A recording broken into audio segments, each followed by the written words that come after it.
I got your bitch. Sitting down the goddamn corner doing dope.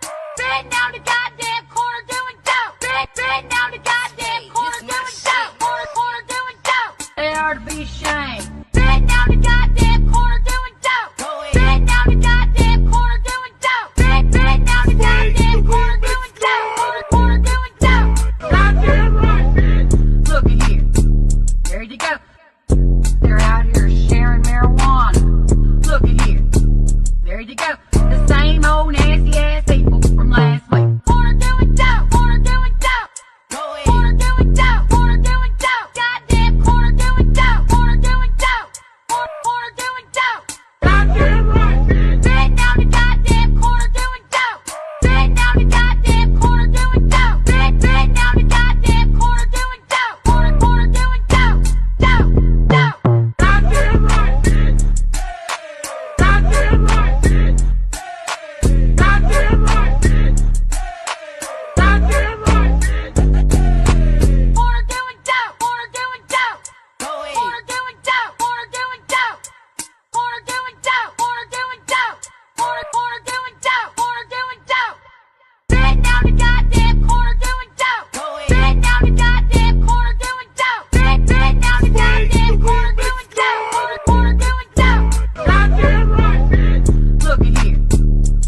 Live from the BiffNet Studios World Headquarters in Spring, Texas, it's Barry on Deck, hosted by former ESPN Houston radio host and stand-up comedian Barry Laminack, starring Oliver the Cat. Written by Barry Laminack, produced by Barry Laminack, directed by, you guessed it, Barry Laminack. Featuring sports, entertainment, special guests, film sessions, and some drinking. Okay, a lot of drinking. Viewer discretion is advised. And now, here's your host, Barry Laminack. Whoa, what's up, you damn dirty deckheads? Welcome to Barry on Deck. What the fuck is happening to my camera? I am your host, Barry Laminack. What the fuck is happening now? Oh, shit. It's gonna be one of them days. Oh, Lord, here we go with this bullshit. Oh, no. Not this. Not now, not today. Oh, Lord Jesus, it's doing this again. Oh, my God. Satan is in the machine. Satan's in the machine. Fuck. Huh. Well. Trey Pookie said Barry's already hit by the freeze. Yeah, I don't know what the fuck. I really need to unplug some shit. I don't know what all this shit is plugged in up in here. You know what? I don't need this. I'll unplug that. I don't know, folks. May not have a show today. What the fuck is happening? Yeah, this is interesting. No camera, huh? That's good times. Oh, boy.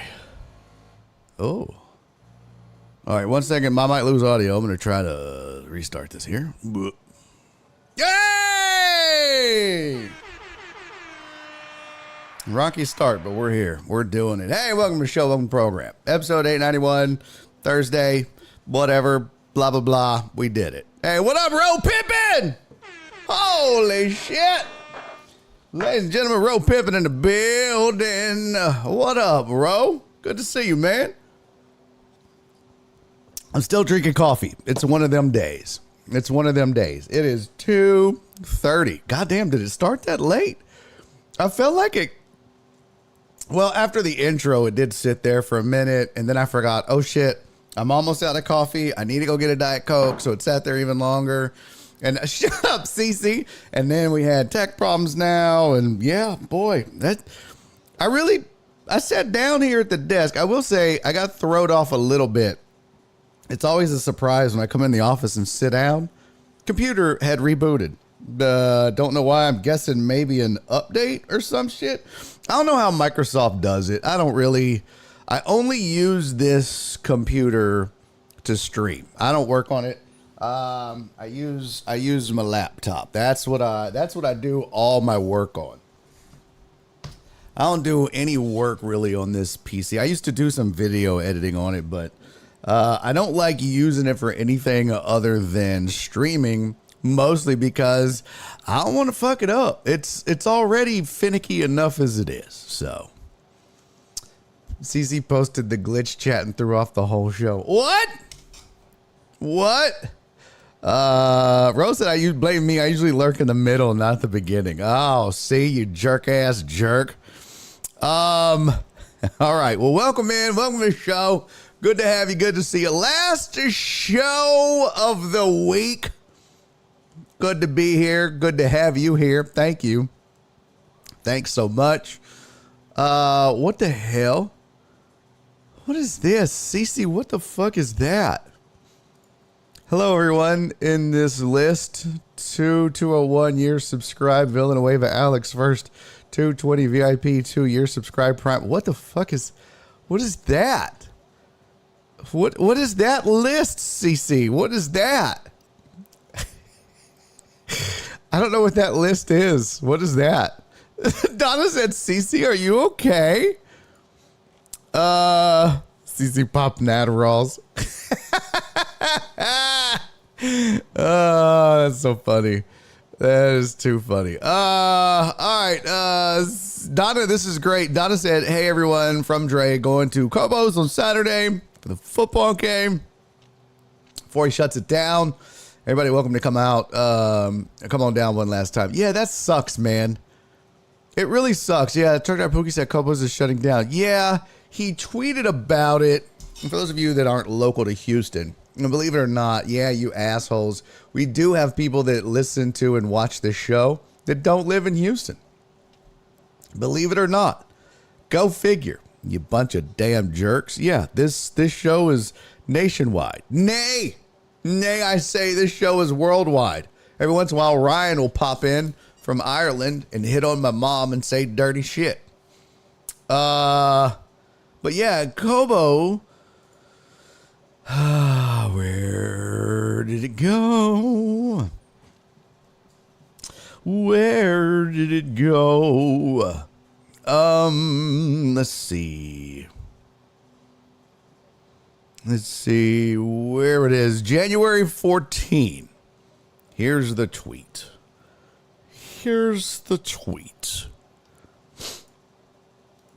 I shall read it to you guys. Actually, I'll just show it to you. Here it is. Wish I could say this is a hard post to send out, but it isn't. I started out in my backyard 14 years ago with the help of a few people who believed in me and this brand. We made the leap from a food truck to a brick and mortar with no corporate partner, but plenty of friends who contributed. And we made it amongst the giants in this area. Excuse me, we came, we saw, we conquered. So proud of what we've done, but it's time, fam. I hope to see everyone as much as we can the following weeks. I hope we've made as many memories with you as you have made with us. We were hoping to make it to opening day, but I don't see it happening, and that's okay. Guys, we gave it hell. Against corporate, against partnerships, against all odds. We love you all. So why is this not a hard tweet to post? I'm tired. I owe my family what they deserve. Big things coming. Love y'all. So, yeah, man. It does suck, but I get that post, boy. Boy, do I get that post. Nothing wrong with it. And it does suck. And that's a tough post to write, I'm sure. It sucks to write that post. And I don't know why he's writing it, to be honest with you. I don't know what happened or anything like that, but it does suck when that happens. It sucks to see that happen. You hate to see it because I know, it's one thing to say I'm tired and I owe this to my family, but I guarantee you, if he had his choice, he would love to continue. He would love to, keep going. Sometimes it's just not in the cards. And that's tough, man. That hurts. But you can't go out publicly and be like, this sucks. I mean, you can, but, doesn't accomplish much. But I hurt for him. And I think it sucks for him. And, yeah. I wish I could make it down there. I don't know when the last day is. But shut up, FJ. Believe me, it's not you. Shut up. I hope I can make it down there for one last. I really do. I hope I can get down there. That's the goal. I probably won't be able to get down there Saturday with you guys. But I'm going to try to get down there because Saturday I've got a bunch of shit to do around here. I've got a show Saturday evening, which is out there at Sam Houston Race Park. So I'm going to try to get down there, but it probably won't be Saturday. But I will try to get down there nonetheless. I do. What up, Paul?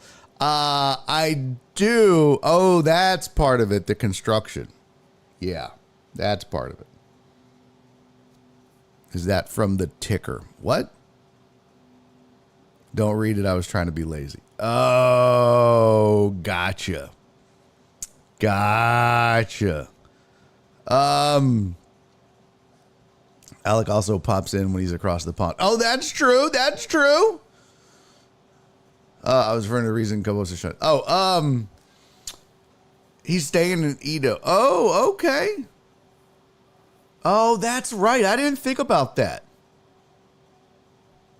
That is true. I didn't think about that. Yeah, I forgot about the construction. That is bullshit. Good point. I do know last time I talked to him, well, it's not my place to say, but he is right about some other things in the works. So that would be cool. Donna, he did tell me kind of where it was going to be. And that's what I was going to say. It's really not my place to tell. I guess he'll make the announcement when he does. But he had texted me and sent me some info because on the slide, I didn't really like do it publicly, but I just messaged him privately and chatted with him. And he was like, we chatted for a little bit, and he kind of mentioned what the future plans were. But and I did forget about the 59 thing. But it does suck. It sucks nonetheless because, man, that was such a good spot to be in. Such a great spot. But I think he'll still thrive. Look, there are plenty of great barbecue spots around this city that thrive that aren't next to Minute Maid or the big, what is it? The big clit? No, the big, what was it? What are we calling it? The big unit? The big freeze? I don't know what the hell we're supposed to call it. The big dike? Yeah, the big dike. Yeah, the big dike. Yeah, there's a lot of barbecue spots that aren't next to the big dike. And they're doing great. And there's no reason Cobos can't. His food is just as good as any of those, if not better than some of them. So, shit. Mac Dillas, bro. Psh. Man. How's the Dracula music going? What are you talking about? Dracula music. I don't know what that means. No, we're not calling it the Icebox. I'm calling it the Big Dyke. That's what I'm going with. The Big Dyke. Probably get in trouble for that. It's not dickin' either, Flip. Stop dreaming about stop projecting what you're wanting. I know you're putting that out into the universe, but. What up, Extended Toenail? Good to see you. Okay, we got a lot of shit to do today, people. Lock it up. Focus. Okay, this coffee is cold. Jesus Christ, that's so gross. Ugh, that's disgusting. There's nothing worse than when you're drinking hot coffee and then it turns cold. It is the most disgusting. By the way, update. Dateline. This house. As you know, we had a show, I guess last week, where we were talking about 3D printers, because I bought one. You'll probably hear it making noise in the background. And we were talking about different stuff. And Donna in the chat had some great ideas for stuff to print. And Donna actually said, that's weird. The show is running on YouTube. What's weird? What show is running on YouTube? The show is running on YouTube. What are you talking about? Donna, I'm not sure what you mean. What up, Mina? Mina said Nintendo just dropped the Switch too. Oh, cool. I've never been a Nintendo guy. I never could get into it. Hell, I haven't played my PS5 in probably 2.5 years. Maybe. Going on 3. Probably. Which is sad as fuck. Paul said I'm here from YouTube. Donna said, never mind, it was me. Sorry. Oh, you're good, Donna. Paul's there. Yeah, we got 7 people over on the tubes getting them tied. AJB, Keith. I see Rudy Rod, Paul. Mr. Mina. And I see my sweet, sweet daughter. That's not all 7, but there's some over there. Yeah. So, and then we got around 30-ish. Oh, we had 32. Now it's down to 25. Boy, this shit, it comes and goes quick. It's wild. I looked over, there was 32 and 7. There's almost 40 people watching the show. Then you look up, 25 and 6. Boy, you sons of bitches, make up your mind. Yeah, PPW said there are 3D concrete printers that build houses. First one was built in Houston. Yeah. I didn't know the first one was built in Houston, but I did know about 3D printers building houses. Concept's the same. Yeah, I could see it. Anyways, I wanted to update you on something. Donna had a great idea about 3D printing stuff. And she said, why don't you 3D print license plates? Frames. With Barry on Deck license plate frames. For the people. Rudy Rod said, stop looking at the numbers. Oh, that'll never happen. I'm obsessed. That's the whole thing. That's the whole business, bro. I'm obsessed with it. I can't. Yes, Cisco. I'm printing Barry on Deck dildos. Absolutely. Actually going to print butt plugs. That's so funny, by the way. Squirrel moment. Super squirrel moment. I'm in a bunch of Facebook groups for 3D printing. And there's a whole bunch of shit that goes into 3D printing that you have to learn and stuff, right? And this one guy, like when you 3D print, there's this, you use what's called like a plate. I showed you guys one that came out of the printer, right? And it sticks to the plate. And so this one guy, he printed a whole bunch of butt plugs. It was fucking hilarious. He had a whole bunch of butt plugs printed on a plate. And he was like, hey guys, I'm having some problems with my first layer adhesion. And I was wondering if you could help me. And he had a picture of all the butt plugs. And he was holding one in his hand. But he never let on that it was like a butt plug.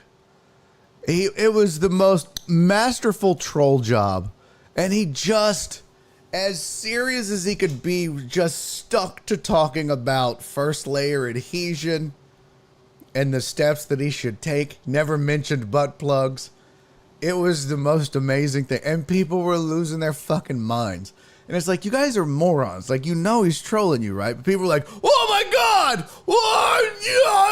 Oh, it was so great. It was so fucking great. I just popped in and I was like, yo, can I get that download file, bro? That's all I want. That's all I want. Where's the download file, pimp? I'm trying to be happy. Alex said was in Total Dallas, and you're a dick. No, it was not Total Dallas, ass face. Although that's hilarious. That's hilarious. No, not Total Dallas. Nice guess, though. You're such a dick. Hey, what up, Rick? Good to see you, man. Oh boy, all the gang's all here. Jaime's over there. Look at us. Everybody's in. Let me download my slides here. Oh shit. What's going on over here? Lock it up, kids. Lock it up, kids.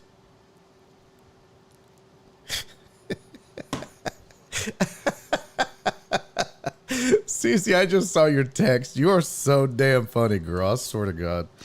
Oh, you're the best. You are too damn funny, chica. Too damn funny, Cece. All right, so we got a lot to do today. You see on the screen what we're going to get to. Yes, we didn't get to it yesterday, but we are going to get to it today. We are going to talk a little bit. Yes, well, I mean, not your text, your Thankful Thursday. It comes across as a text. I get notified from Venmo. No, when Venmo texts me. Sorry, my mistake. She's like, that wasn't me. No, but it was Venmo. So, it sends me the message. Super funny. So we got a lot to get to. I said yesterday we were going to talk college football. No, I'm not going to do that today. We're actually, I didn't realize it, but national championship, the Natty is on Monday. Well, we're doing a show on Monday, so we will talk about the national championship on Monday. Today, we're going to spend the day talking about some basketball. We're going to get to the headlines. We'll talk some NFL playoffs, and I've got some video goodness for you, and I got some non-sports too. A couple of things I want to get to, non-sports related. We've got a birthday we've got to celebrate. I told you guys to bring your shot glasses. We're going to do some drinking. We'll do some shots and celebrate a birthday. One of the deckheads celebrating a birthday today, so we'll get to that. So, yeah, tons of fun to get to today. So what's up to everybody on YouTube? What's up to everybody on Twitch? We're live on both, so if you have problems technically with one, you can go to the other. Both of them are the same, whatever platform you're on. Just check it out at Barry on Deck on either platform. And you can get down and get busy and check both out. Let me grab my slides here so that we have... done. Download. All right, cool. Okay, so we're going to FYI, what I learned in 2024, never get in a fight with a little person. You got in a fight with a little person, Jaime? I mean, you said the M word, but you got in a fight with a little person? Or somebody else did? I wouldn't. Well, first of all, it's not fair. Rick said any new jokes. I can't tell if you're being sarcastic or if you're asking sincerely. And I don't know what you mean by new. I mean, I don't know what that means. I'm always adding new jokes. Who got in a fight? Who got in a fight with a little person? And did they lose? I need details, Jaime. I need details. I need video, really. That's what I really need is video. Especially if they lost. Not that, look. All's fair in love and war. Not that there's anything wrong with losing. But at the same time, you really shouldn't be losing a fight to a little person. Again, it's not a knock on the little person. Chris Mina said 30K to time someone out. What the fuck, inflation? No, it's been the same the whole time.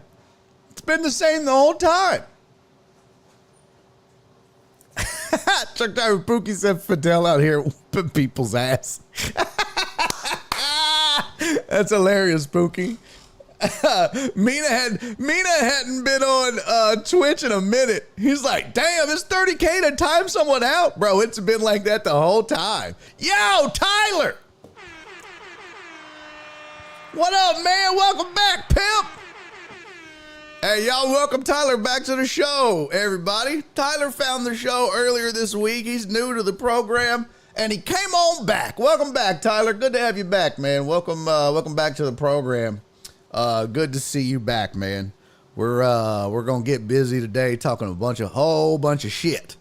So buckle up, buckaroo. You're in for a hell of a ride. I'm just selling it. I'm just overselling it at this point, Tyler. Just overselling it. I mean, you're back. I don't know why I'm even overselling it. You came back. I don't even need to do that. Hardtop said nah, it was 15K at one point. Then Potch suggested 30, and it's been that ever since. When it was 15K, we made total analysis life help. Oh, yeah, I doubled it. Yeah, because it was too cheap. Yeah, it was too cheap to time somebody up. That's right. Well, that just shows you how long it's been since Mina's been here on Twitch. He's been over there on YouTube, on the tubes, getting his tubes tied. Okay, that's enough shit. That's enough bullshit. I do have some non-sports that we're going to get to. including I've got some non-sports videos. Hold on. Twitter.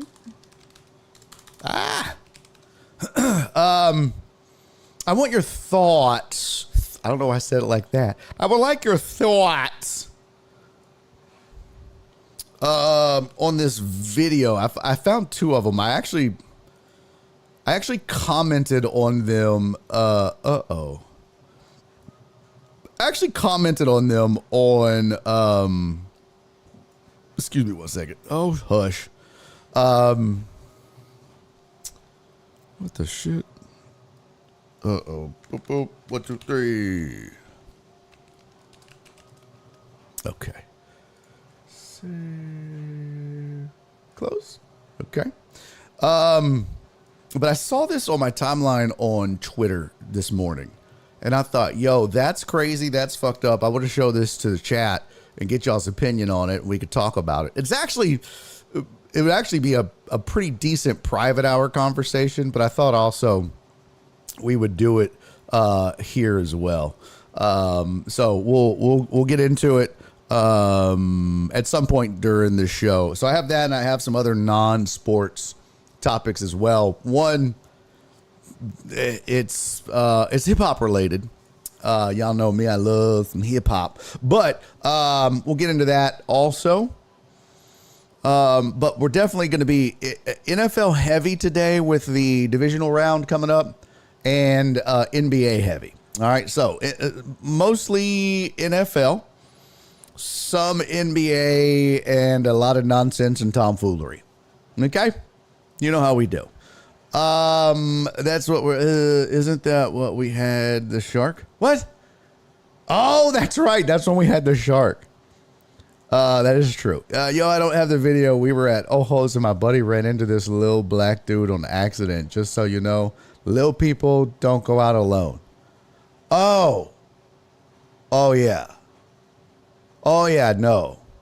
Oh, I see what happened. I see the sitch now. Yeah. Okay. Got it. Yeah. I got it. So I see what happened now.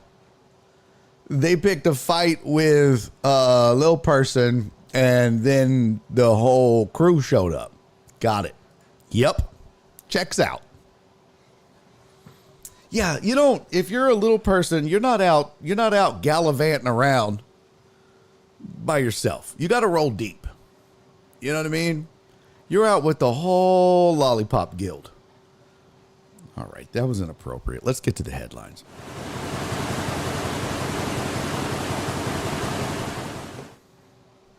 I'm sorry for that. All right, here's the sports headlines for the day. LeBron James's manager, don't laugh at that, Donna, you're going to hell. LeBron James's manager, Maverick Carter, is leading the charge for an upstart league that they say will, quote, rival the NBA. Newsflash. No, it won't. No, it won't.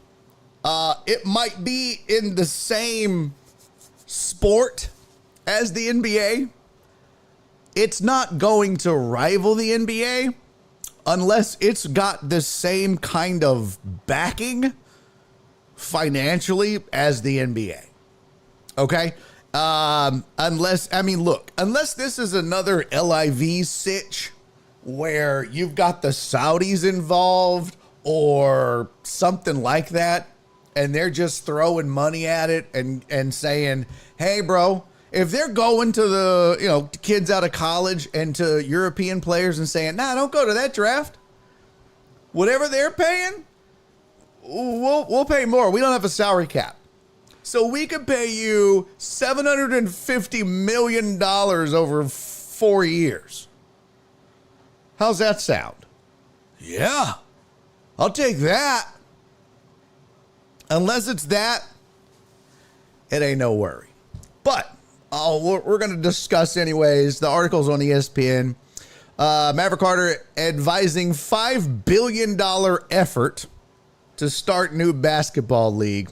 We're going to see if the money happens, but LeBron's business manager has been enlisted as an advisor by a group of investors seeking to raise $5 billion to form an international basketball league that would serve as a rival to the NBA. Here's the thing. The $5 billion is great, but the problem becomes if the money is, here's the thing. It's not that, look, $5 billion is a lot of money. And I'm not poo-pooing that. But that's not what's going to, let me see. Let me look up something real quick before I make this point. What is the total?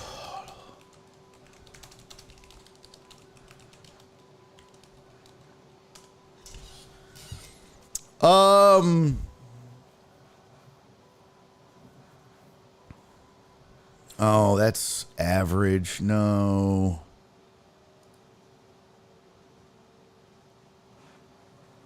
That's one. So let's see.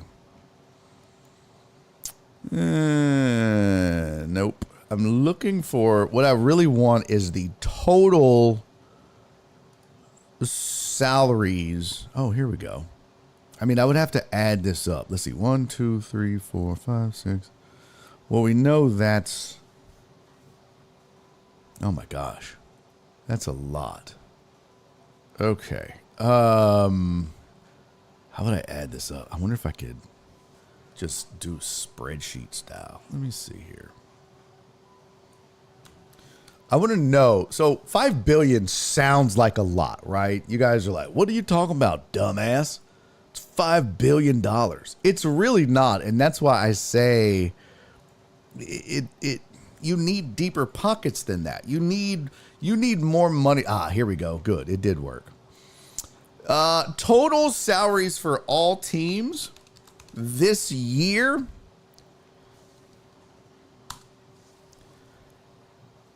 is $5.2 billion. Not so much now. Right? Sounded like a lot, didn't it? At first, you're like, wow, $5 billion. That's crazy. They're definitely going to be competing with the NBA.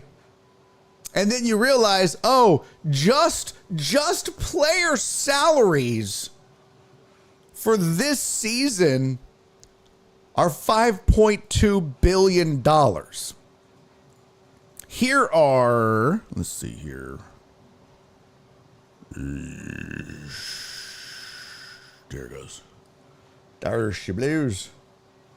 There's she blues. My little printer's getting busy back there. There you go. Like, here's all the salaries, right? 2024, 2025. Phoenix, 226 mil. Minnesota, 205. Boston. I mean, and it goes on and on and on, all the way down to Detroit's 125 million. Well, when you add all of that up, there you go, bad boy. 5,237,308,000.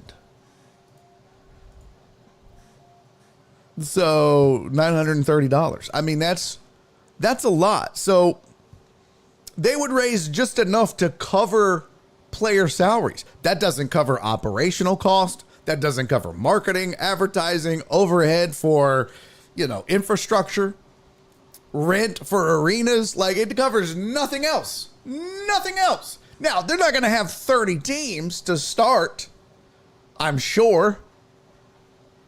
Maybe they'll have 8, 10, whatever. So they'll offer higher salaries, I'm sure, for less players. But you understand now how difficult this is going to be. I mean, this is a monumental task to overtake the NBA. And that's why. But that's my point, Amos. That's my point. This whole raising, it says that they're seeking to raise $5 billion to form an international basketball league. And this was my point. Unless, I mean, I don't know if you got here late, maybe you missed the beginning of this first headline. Unless you're going the route of LIV and getting someone like the Saudis involved who have an endless supply of money to devote to the endeavor, it's going to be really hard to actually compete, because the headline says rival the NBA. Unless you've got the pockets to do it from the jump, you're not going to rival it, because they're already so big with so much income from sponsors and ticket sales and everything else. It's tough. It's kind of a monopoly. It really is. It's kind of difficult. You've got to have so much money to just withstand it, to just outlast it.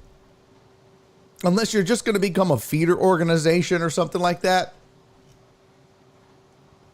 But this is why I tell you folks, this is why I keep telling you guys, there's one organization that could actually overtake the NFL at one point. I keep preaching it. You don't listen, but I keep preaching it. It's not the CFL. It's college football. College football is the only organization right now ready built to overtake one of the big three. They already have the infrastructure and everything else in place to eventually down the line overtake the NFL as the most popular football league in America. It's already there. It can be done. It can be done. I'm not saying it will. I'm just saying it can be. And I'm telling you, they're headed down that road. They're headed down that path already. And if they wanted to, they might. They could. They certainly could. This case, though, it sounds interesting. I just don't know. It is an international basketball league, so there is something to be said for the European side of things. It says the group includes multiple private equity funds. They're looking for a league consisting of 6 men's teams and 6 women's teams playing games around the world. Though Carter, who served as a producer on multiple of James's TV and movie projects, is closely tied to the Lakers star, sources told ESPN that James is not involved in the effort.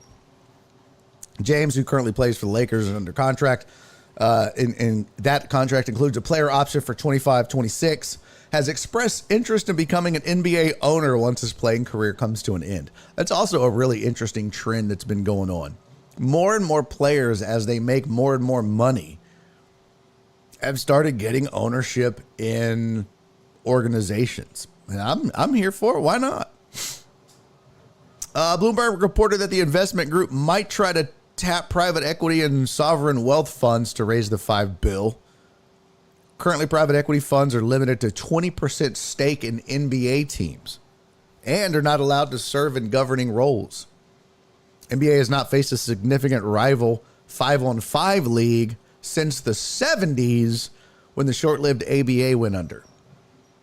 The NBA absorbed 4 of its teams, the Pacers, Nets, Nuggets, and Spurs. WNBA was beaten to market by the rival American Basketball League in the 90s, though that league folded after 2.5 seasons. And then they talk about the 3-on-3 unrivaled and all that, but it's just not doing anything.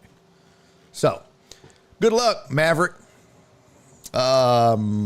It's good, but ain't gonna happen. That's when he said, ain't nobody overtaking the NFL. Au contraire, mon frere.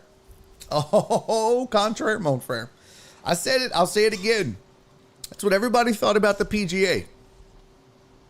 That's what everybody keeps saying about the UFC. Nobody thought boxing would not be the most popular combat sport in the world. How could it not be? It's boxing, the sweet science.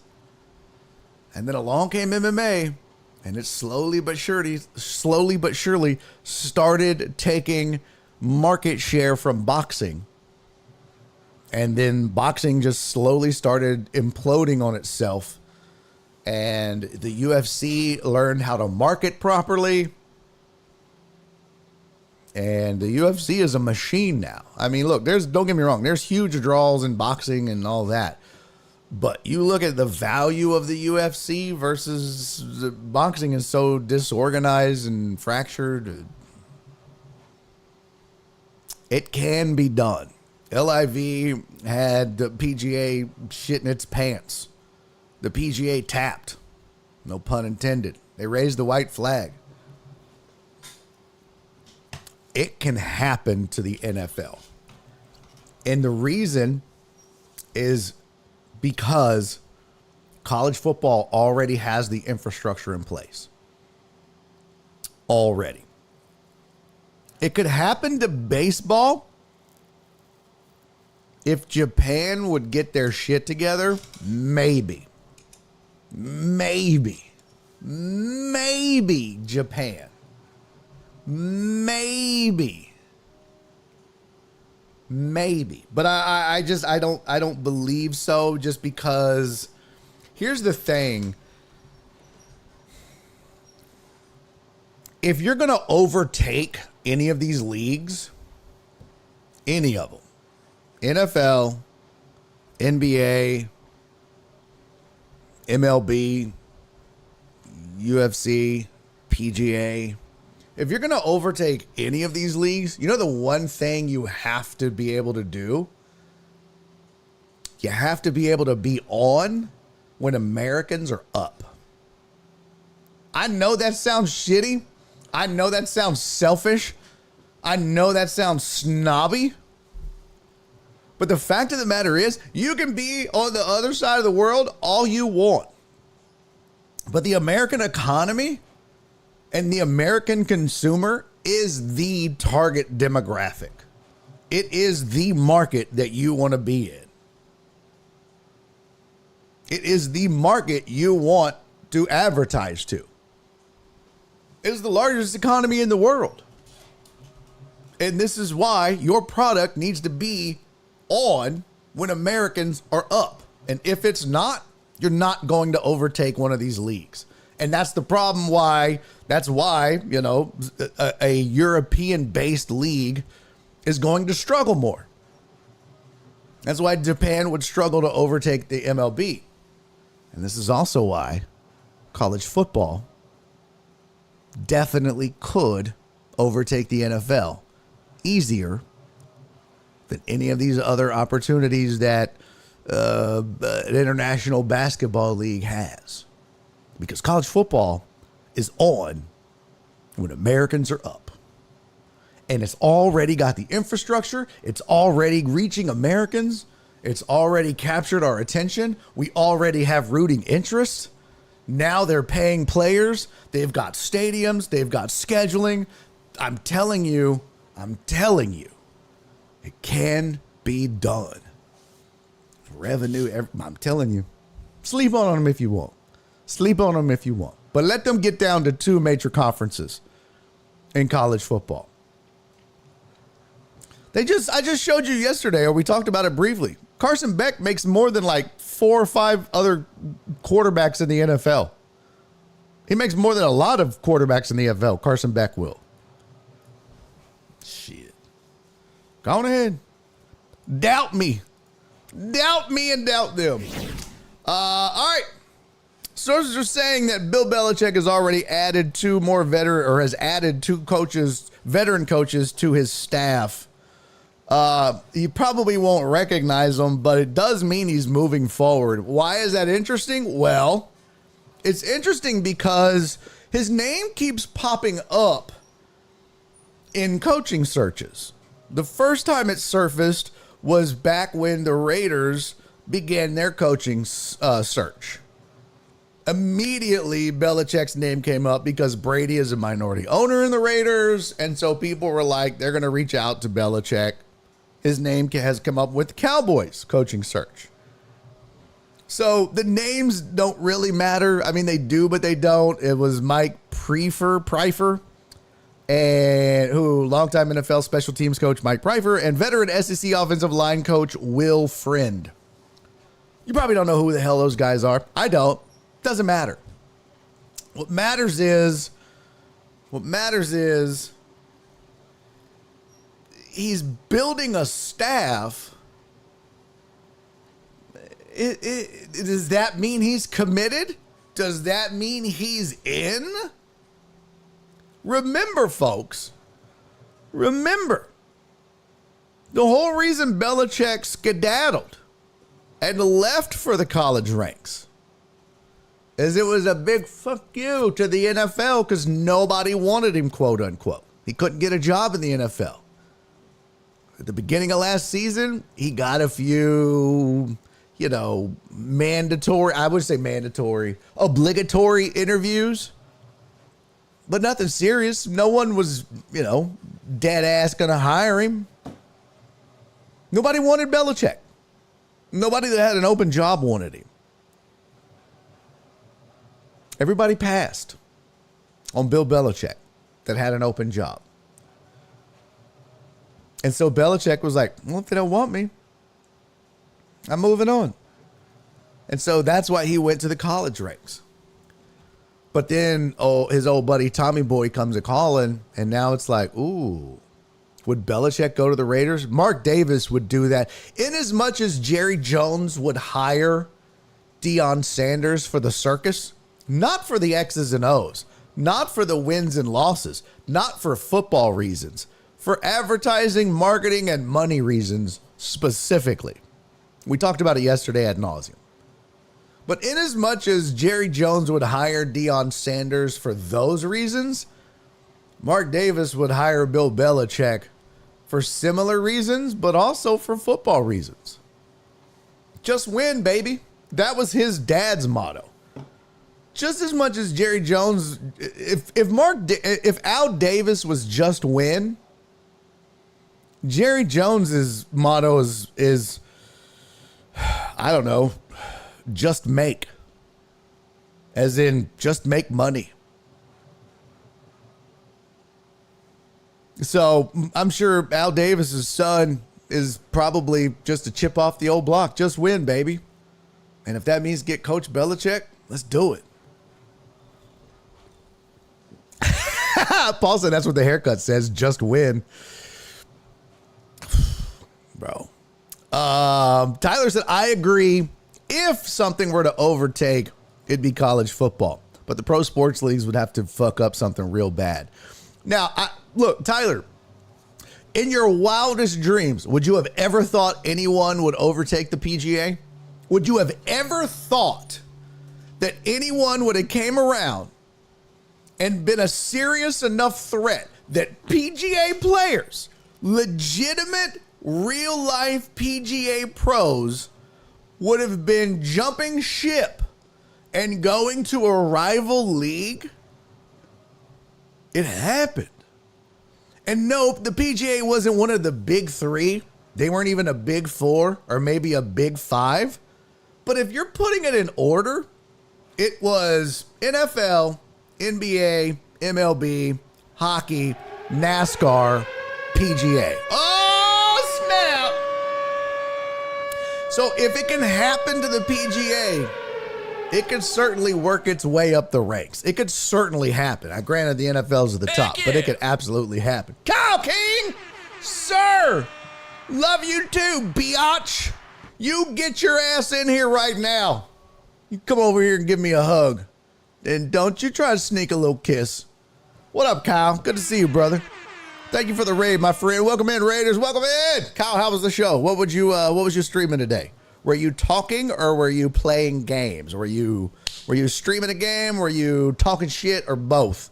But welcome in, Raiders. Who's coming in with you, Kyle? Who's coming in with you? I see three. Who's coming in with you? Make your presence known, sirs and or ma'ams. Thank you for the resubscribe too, Kyle. 27 months. You, sir, are a gentleman and a scholar. How's it out in the great, what is Tennessee known for? The great Rebel State? I don't know what it is. I'm trying to figure out what polar bear you mouth sexed to get that stubble. Hey, man, go fuck yourself. It does kind of look like I blew a polar bear. A little bit. It's not a great beard, Kyle. It's not a great beard. That's been well established. But enough people told me they liked it that I kept it. And I feel like now maybe I was pranked. Now that I say it out loud, I feel like sometimes your friends aren't really your friends. Damn it.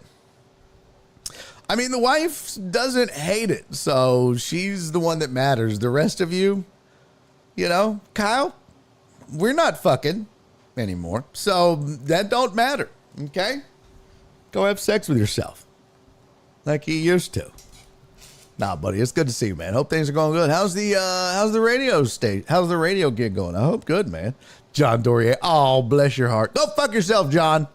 No callbacks to the private hour in the public show. People don't get it, and it doesn't make sense. No callbacks to the private hour. That's not how you do that, jackass. Kyle said, yeah, if the wife and I like it, who the fuck else cares? I hate you so much. All right, back to it. What the hell were we saying? Belichick. Oh, yeah. Belichick adding 2 coaches to the staff. This is the weird part about it, is it's like, what's going to happen? If he's adding people to the staff, does it mean he's in? Does it mean he's out? What's the next move? Is he building this for somebody else because he's going to jump ship to the NFL? His name's being dropped now. I mean, it's going to occur, at least as long as he's a coach. His name's probably going to come up for jobs. So I don't know. Pretty interesting, though, that he's moving forward. I did see, by the way, what up, Jay Cross? Good to see you, man. Long time no see, Mr. Cross. Way to make your presence known, sir. Whoa, what up, Pimpin'? Walt over here slumming it on the Twitches instead of the YouTubes. Thank you, good sir. YouTube is popping today. Holy shit. YouTube is popping. I don't think we've hit double digits on YouTube in a while. I dig it.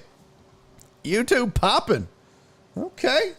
By the way, for those of you that are not familiar with the two, we do broadcast on both. I'm on YouTube. I'm on Twitch. So if you see, you're like, what the fuck? Who's he talking to? Those people aren't in this chat. We are cross-pollinating. We are bisensual. Okay. We're bi-streamial. There you go. We're bi-streamial. I like that term. God, I just made up a new word and lost 3 people in saying it. We're bi-streamial. That's what we are. We are bi-streamial. We are 2-timers. He's building it for his son. His son is the coach in waiting. Oh, that's true. That's true. But so soon? So soon? So soon? But yeah, you're right. That's probably a good point. Yeah, so anyways, if you're watching, now you know. Titan Hugo said Pat McAfee, but yeah, that's what I was going to say is Jay Cross. Where was Jay at? There you go. It says because it came out today, he hasn't signed his contract yet. So I'm guessing, who said that? I'm guessing Pat McAfee, because now I see Titan Hugo says that as well. Pat McAfee says he hasn't signed the UNC contract yet. Hey, Angry, what's up? Thank you for the sub, sir. 6 months. Let's go. Kind sir, much appreciated.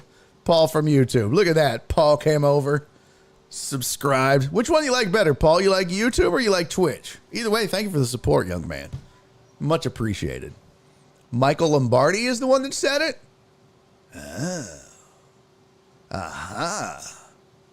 I see. Interesting. What up, Jared? Interesting. Well, that would explain. I wonder why he didn't sign it right away. That's some shady shit. If he didn't sign it yet, that's some shady shit on Belichick's part. But you know what? Kind of doesn't surprise me. That's some Belichick shit right there. That sounds like some shit he would do. Oh, they're working out the details. Why are you hiring people if you're working out the details? That don't make no damn sense. Paul said YouTube is easier because I listen to other things on there and more work accepting. Oh, good point, Paul. Thank you. And by the way, thanks again for popping over and subscribing, man. I really appreciate that. I appreciate you doing that and supporting the channel, man. Thank you, sir. Thank you, good sir. 6 months of support. Much love, buddy.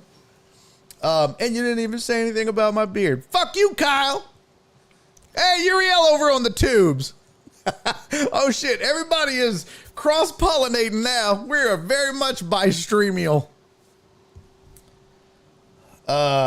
He's been working on through all the details for months with Lombardi. Who? Oh, at UNC?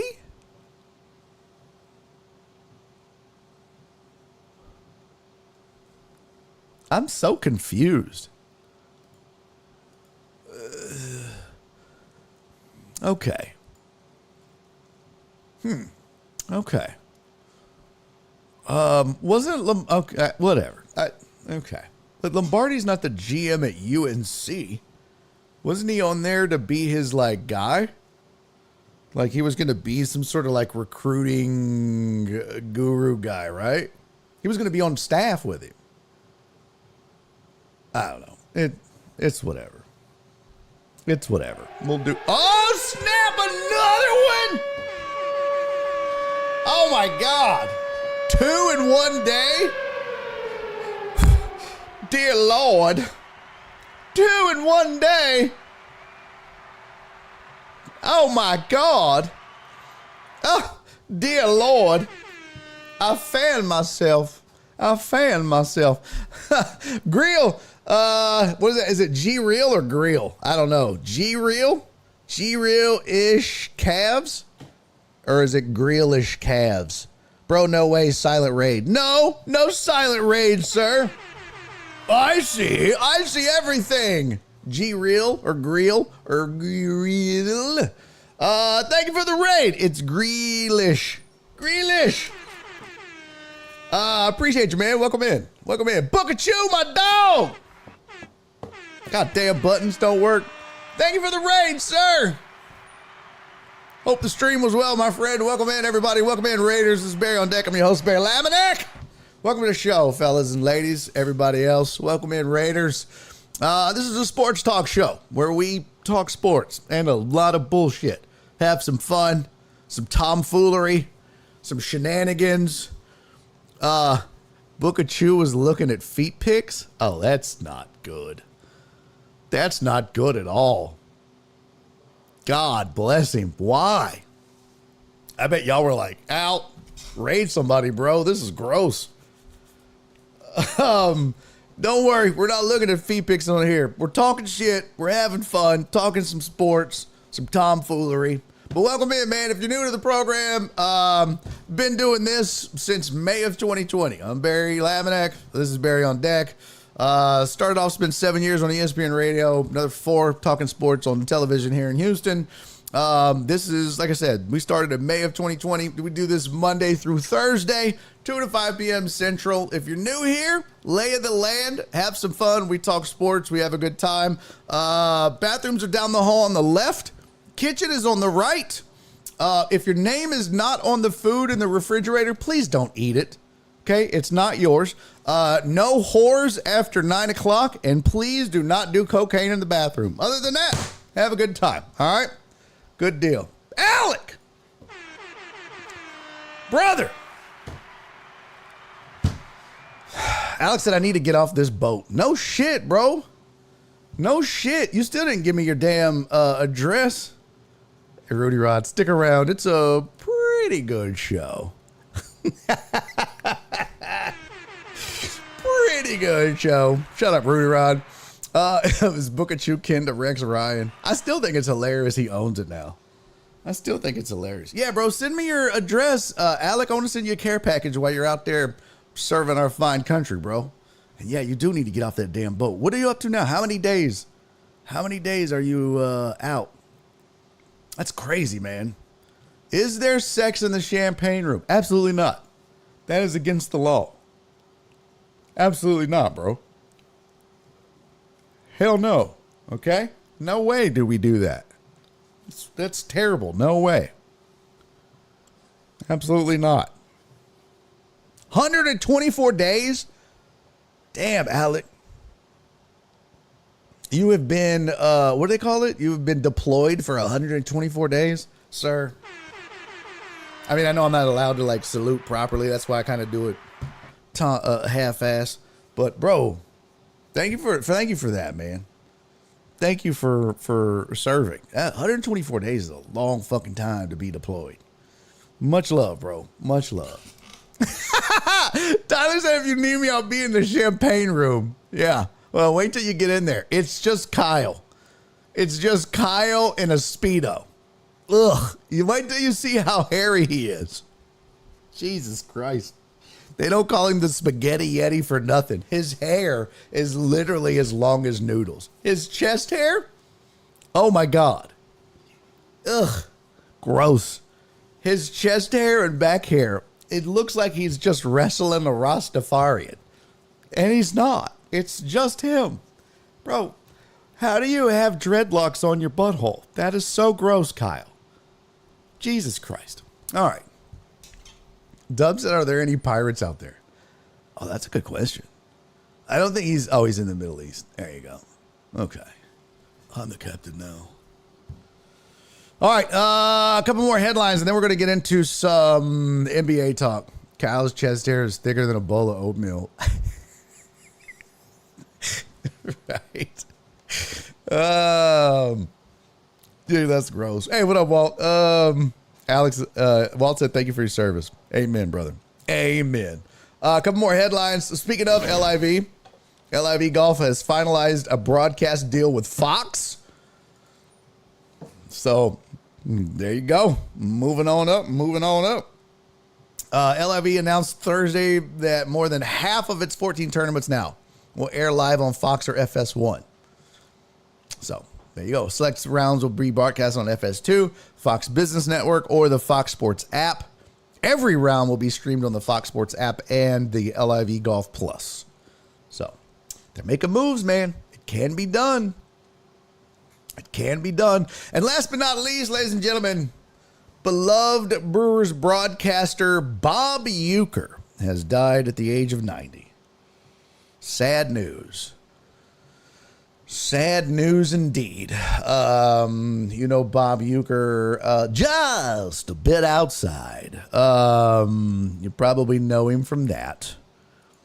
But Uecker, man, he was famous for so much. So many, I think different people probably know him for different things. He was a mainstay in his old Miller Lite commercials. If you recall from my youth, I recall the old Taste Great, Less Filling commercials. Uecker was in a lot of those. Oh, I must be in the front row. Uecker was a goofy, affable, lovable character. He played in what was the movie when he did the Just a Bit Outside? Was that Major League? I believe it was.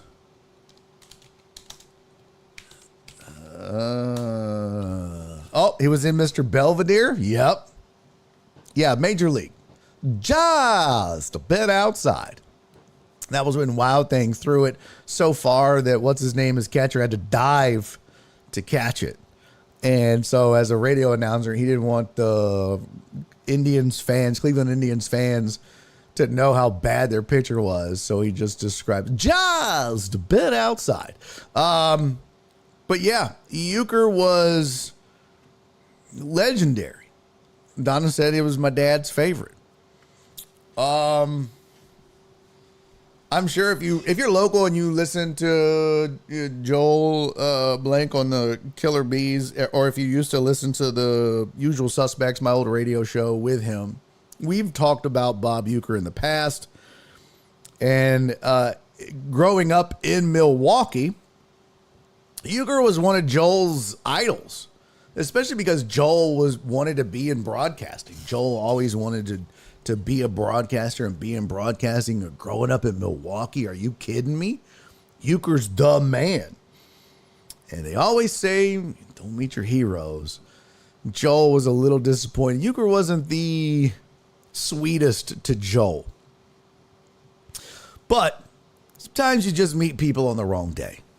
And hopefully that was the case. I never met Bob Euchre. I didn't get to meet him. All I know, dude was hilarious. Absolutely hilarious. A funny character, self-deprecating. And if you watched him, you probably laughed at him a lot. So rest in peace to Bob Euchre. 90 years old. That's a pretty damn good life.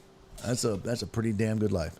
The image of him getting choked by Andre the Giant at WrestleMania 3. I forgot that. I was 8 years old when I found out he actually called real games. Really? You didn't know that? Oh yeah, that was his real job. He was an actual broadcaster. Yeah, that was his day job. Yep. That was his day job. Yeah. Tastes great, less filling, all that other shit, Mr. Belvedere. All that was side hustle shit. He was known. I mean, he was funny on the mic for the Brewers, and that's kind of how he got all the other stuff. He was a character. He was funny, but yeah. How long was he their broadcaster? Let's see. Bobby Euchre. It was a broadcaster for, oh gosh. He's also a player, by the way. A lot of people don't know that. He played for the Milwaukee Braves 1962 to 1963, Cardinals 64-65, the Phillies 66-67, and the Braves in 67. And part of his shtick was he sucked. And so that was kind of part of his self-deprecating humor, is he would joke about how bad he was in a way where he would talk about, he would joke about, the joke was he sucked, but he would use that kind of, infamously. Oh gosh, he was on episodes of Who's the Boss? Jeez. Yeah, he did a lot of shit. Let's see. Broadcasting career. He started with Milwaukee in 1971.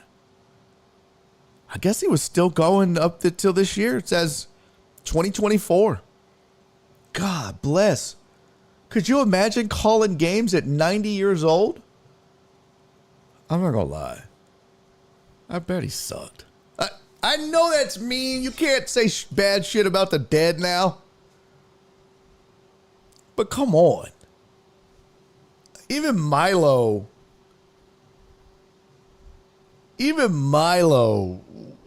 retired before he passed because he was old and he was getting awful. I don't know. Maybe Euchre still had it, but 90? You can't even see at 90. He's just like, something happened. Somebody did something because the crowd is screaming. I don't know. I don't know. Maybe he still had it. That's what makes him a legend. That's what makes him great. Let's see what it says about his playing career. Below average hitter, he finished his career with a 200 batting average. Sound defender, very few errors as a catcher. At least a partial explanation. Let's see. In 1997, despite playing only 59 games, he led the league in passed balls. Part of the reason why, because he spent most of the season catching Phil Niekro, who was a knuckleballer. Euchre often joked that the best way to catch a knuckleball was to wait until it stopped rolling and pick it up. That's some funny shit. I was trying to see. Oh, here you go. They even have wrestling announcer mixed in here. Okay. Yep. They have euchre seats at the nosebleeds in Milwaukee for $1. Okay. Acting roles. So, yeah, personal life. Euchre and his first wife, Joyce, who died in 2015, had 4 children. Euchre and his second wife, Judy, were married in Louisiana in 1976 and divorced in 2001. At the time of the divorce, he lived in Wisconsin. Euchre announced that he was going to miss 10 to 12 weeks in 2010 because of heart surgery. He was diagnosed with small cell lung cancer in 2023 and died at the age of 90. Wow, that sucks. So, there you go. R.I.P. to a legend. Thought you were saying he got a lot of women. No. Nope. Alex said, I know I'm late, but I hope Dan Lanning leaves the Ducks. Why? Bro, Dan Lanning's one of the best college football coaches. One of the best coaches in football. You're crazy. Trey said Euchre is Granado's dad. What? No, he's not. You're wild. Bro, Dan, you don't want Dan Lanning to leave the Ducks. Alec, you're insane. You're insane. You do not... Trust me, bro. Grass is always greener. You don't want that. Careful what you wish for, homie. Be careful what you wish for.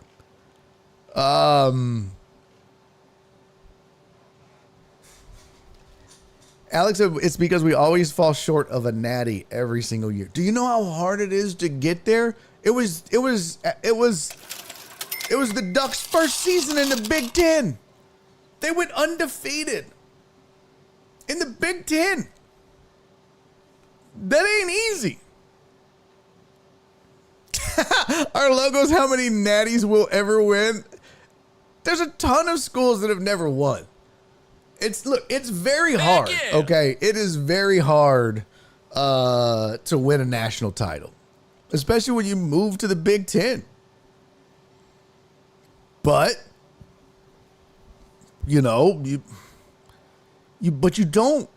just bail on a coach who goes undefeated in the Big Ten. Okay, wins the Big Ten title and gets you into the college football playoffs, ranked number 1, get you a bye out of the first round. And then, you got your ass whooped by Ohio State. Oh, by the way, they're going to be playing in the national championship. They very well might win it all. There's no...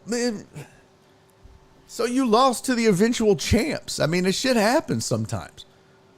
This is the team that could win it all next year.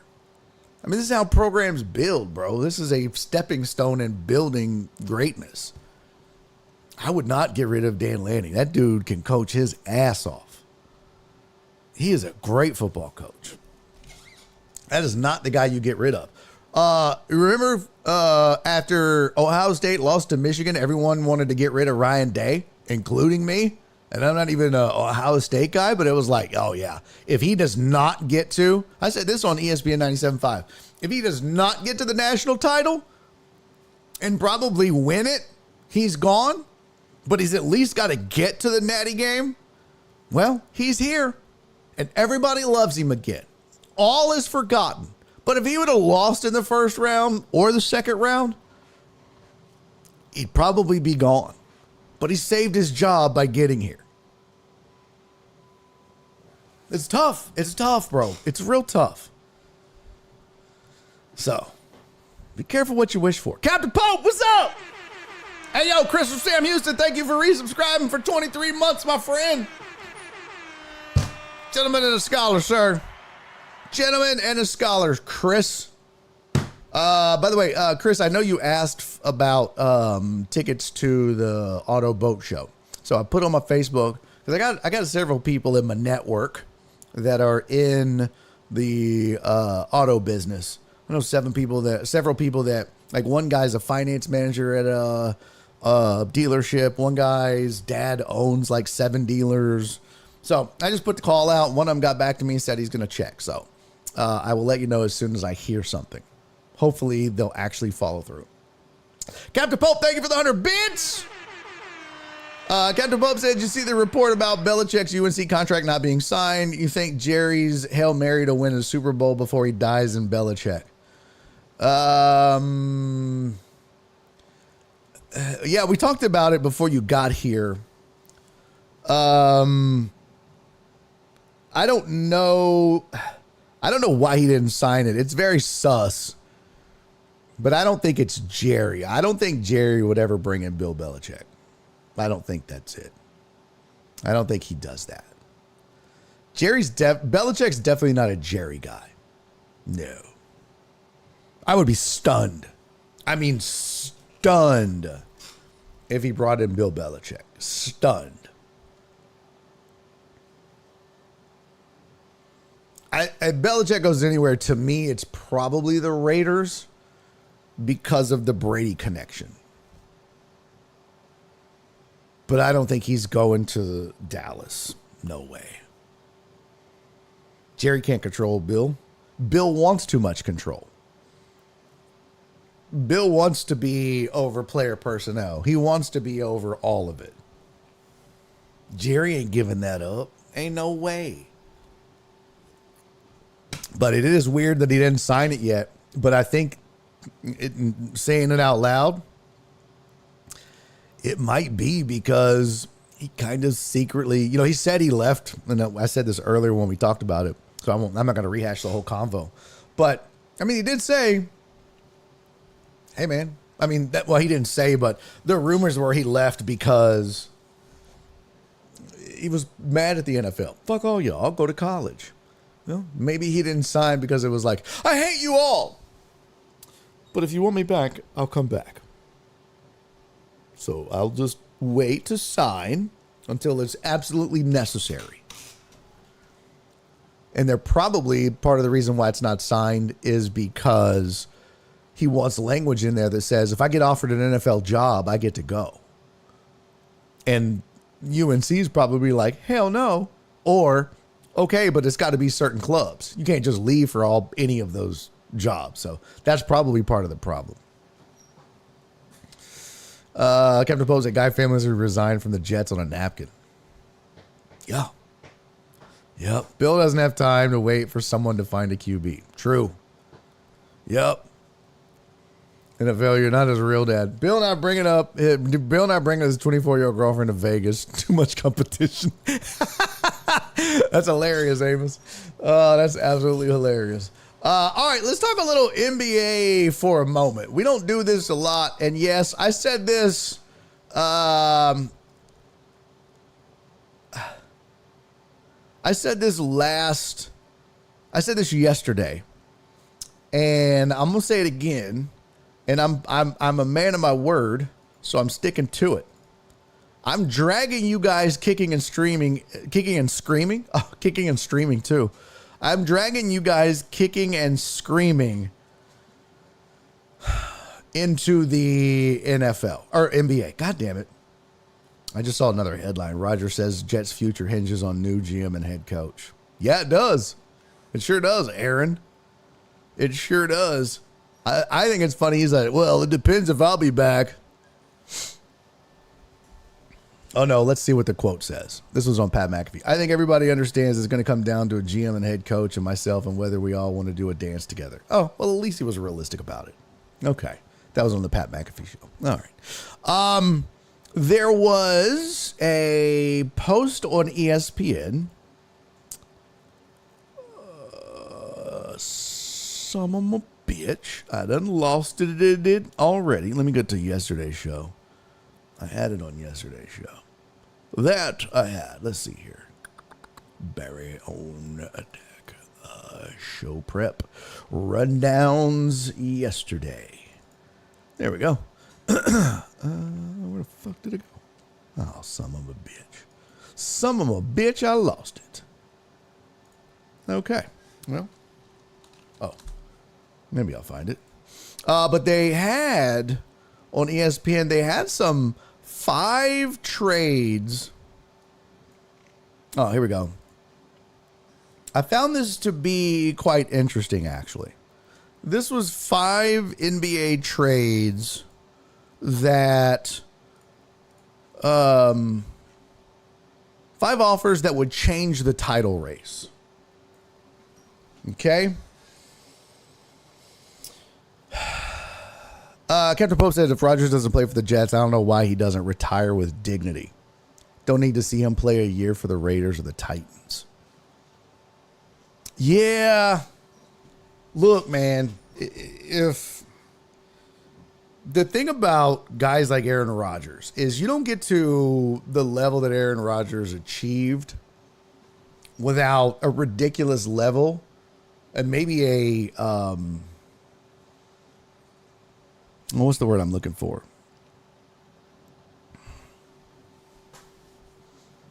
A delusional level of self-confidence.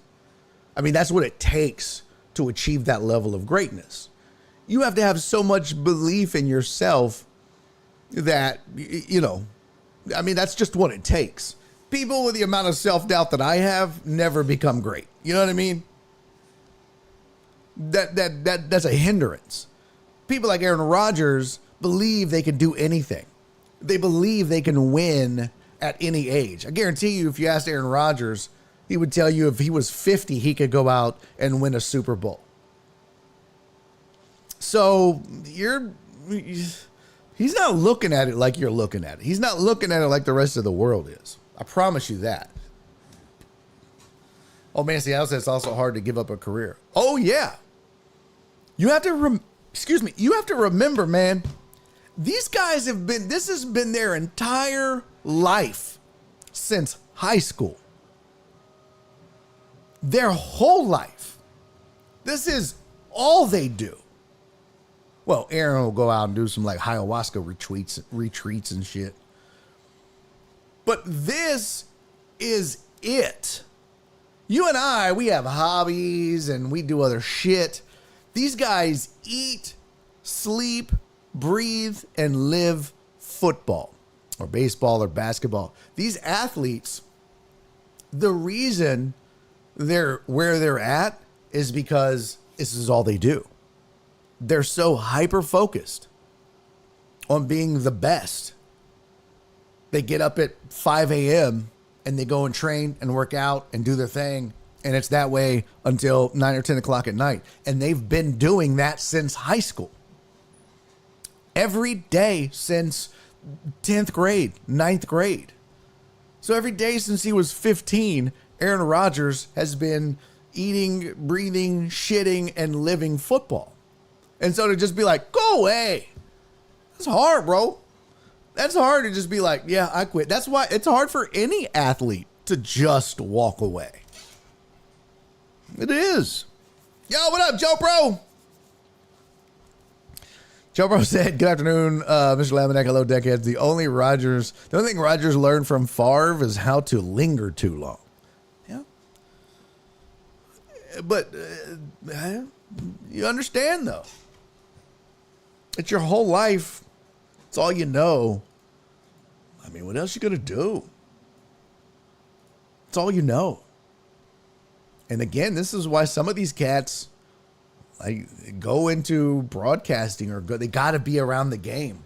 You can't just walk away and still not be associated with the game. This is why they still work out. Bro, I used to get my hair cut at a gym that Arian Foster owned. My barber, J-Ro, had a booth in the gym that Arian Foster and his brother owned. And Arian used to get his hair cut there. Andre Johnson used to get his hair cut there. Several current Texans would get their hair cut there. And several former Texans and former NFL players would get their hair cut there and work out there. And when I tell you that Andre Johnson looked like he could still go out and get you 80 yards and a touchdown, he was rocked up. Post-retirement, A lot of these cats were. They don't stop working. It's what they do. You can't just turn it off. They're so used to doing it, man. It's just a habit now. It is their life. They can't stop. They can't stop. Mark G said Shannon Sharp is jacked. That's what I'm saying. Like, you don't just, like, all right, I'm retired. I'm not going to get up and work out anymore. I'm not going to do that. You can't.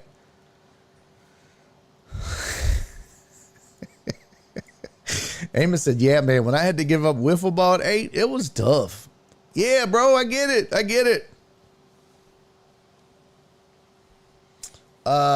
Joe said Amos is right. Belichick wants that college gig, target rich environment. I don't know. I think Belichick wants that college gig because it's the only gig he could get.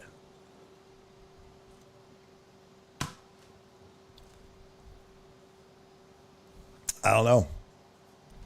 It's the only gig he could get to remain relevant. Mark G said, I saw Gerald Irons at the gym in his 60s benching 350. Chutch. Yeah. Joe said, old linemen look like they know how to retire. A lot of them slim down. Yep. A lot of them slim down. Yeah. It's crazy. All right. Some NBA. Here we go. Buckle up, bitches. We're going to do it. We're going to look at a couple of things. Yes. Two things we're going to look at. First, the NBA power rankings. And this is according to ESPN. It says power rankings under the radar trade moves for all 30 teams. So it's your power rankings, and then it's an under the radar trade move for all 30 teams. And then we're going to look at what are you doing, bro? Stop. 5 offers that would change the title race in the NBA. Yeah, Donna said you do know his dad coached at UNC. Oh, yeah. Yeah. That's why that was the program he chose to go to. Because they could get rid of Mac Brown, and it made sense. I mean, he wasn't going to go to, like, Rutgers or some shit like that. Unless there was a tie to it. So, let's do some NBA power rankings. All right. Here it goes. If you haven't been paying attention, it's wild.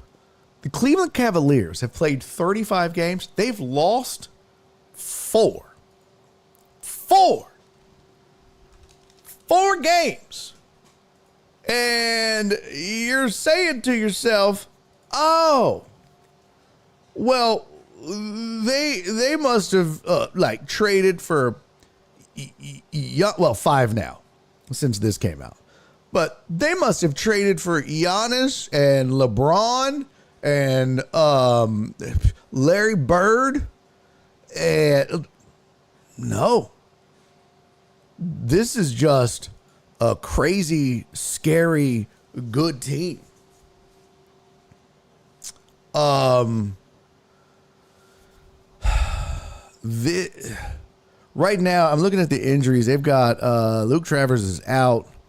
Imani Bates, and Ty Jerome is day to day. But listen to the starting lineup for the Cleveland Cavaliers. Now, you know, if you're not a basketball head, this doesn't mean a lot. But if you're a casual, even if you're a casual, right? You look at a team that would have a 31-4 record, and you would think, oh, I recognize those names, right? I could go read you the Lakers or, you know, maybe the Clippers or something like that, and you'd be like, oh, yeah, okay. I know those names. But I feel like if I read you most of Cleveland's roster, you'd be like, I might know some of those names. Like, this is their starters: Darius Garland, Donovan Mitchell, Dean Wade, Evan Mobley, Jarrett Allen. That's a good starting five. But that's not a starting five that I think you would put together and in your mind go, that's the best team in basketball. That's the best team in basketball.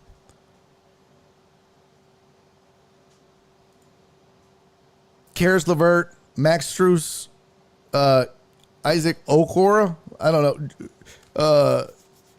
This is a good basketball team, but it's not a team that you would look at and be like, oh my God, they're scary. But they are. They're 31-4, and boy, remember when Donovan Mitchell left Utah and everyone was like, "Oh, what is he doing?" He was tired of what's his name, Stifle Tower. He was tired of Rudy Gobert's shit. He wanted out of Utah. He wanted a fresh start, and he went to Cleveland. How long ago was that? That was 3-4 years ago. How long has he been in Cleveland now? Donovan Mitchell has been in Cleveland. This is his third season. This is his third season in Cleveland. Let me see. What were the Cavs' first 2 years with Donovan Mitchell? Let's see. Let's go standings. Oh, my stomach is growling. Oh, Daddy's hungry. I'm going to make pork chops tonight. First season, they finished 4th in the East, 51-31. Last season, 4th in the East, 48-34. 16 games back last season. 2 seasons ago, they were 7 games back. This season, 34-5, 6.5 game lead on the Boston Celtics. That's the team that you look at and go, that's the best team in basketball. It's crazy, man. I'm telling you right now, it's unbelievable what this team is doing. Unbelievable. So, let me go here real quick. Donovan Mitchell averaging, hold on. Shit, where'd it go? Bitch.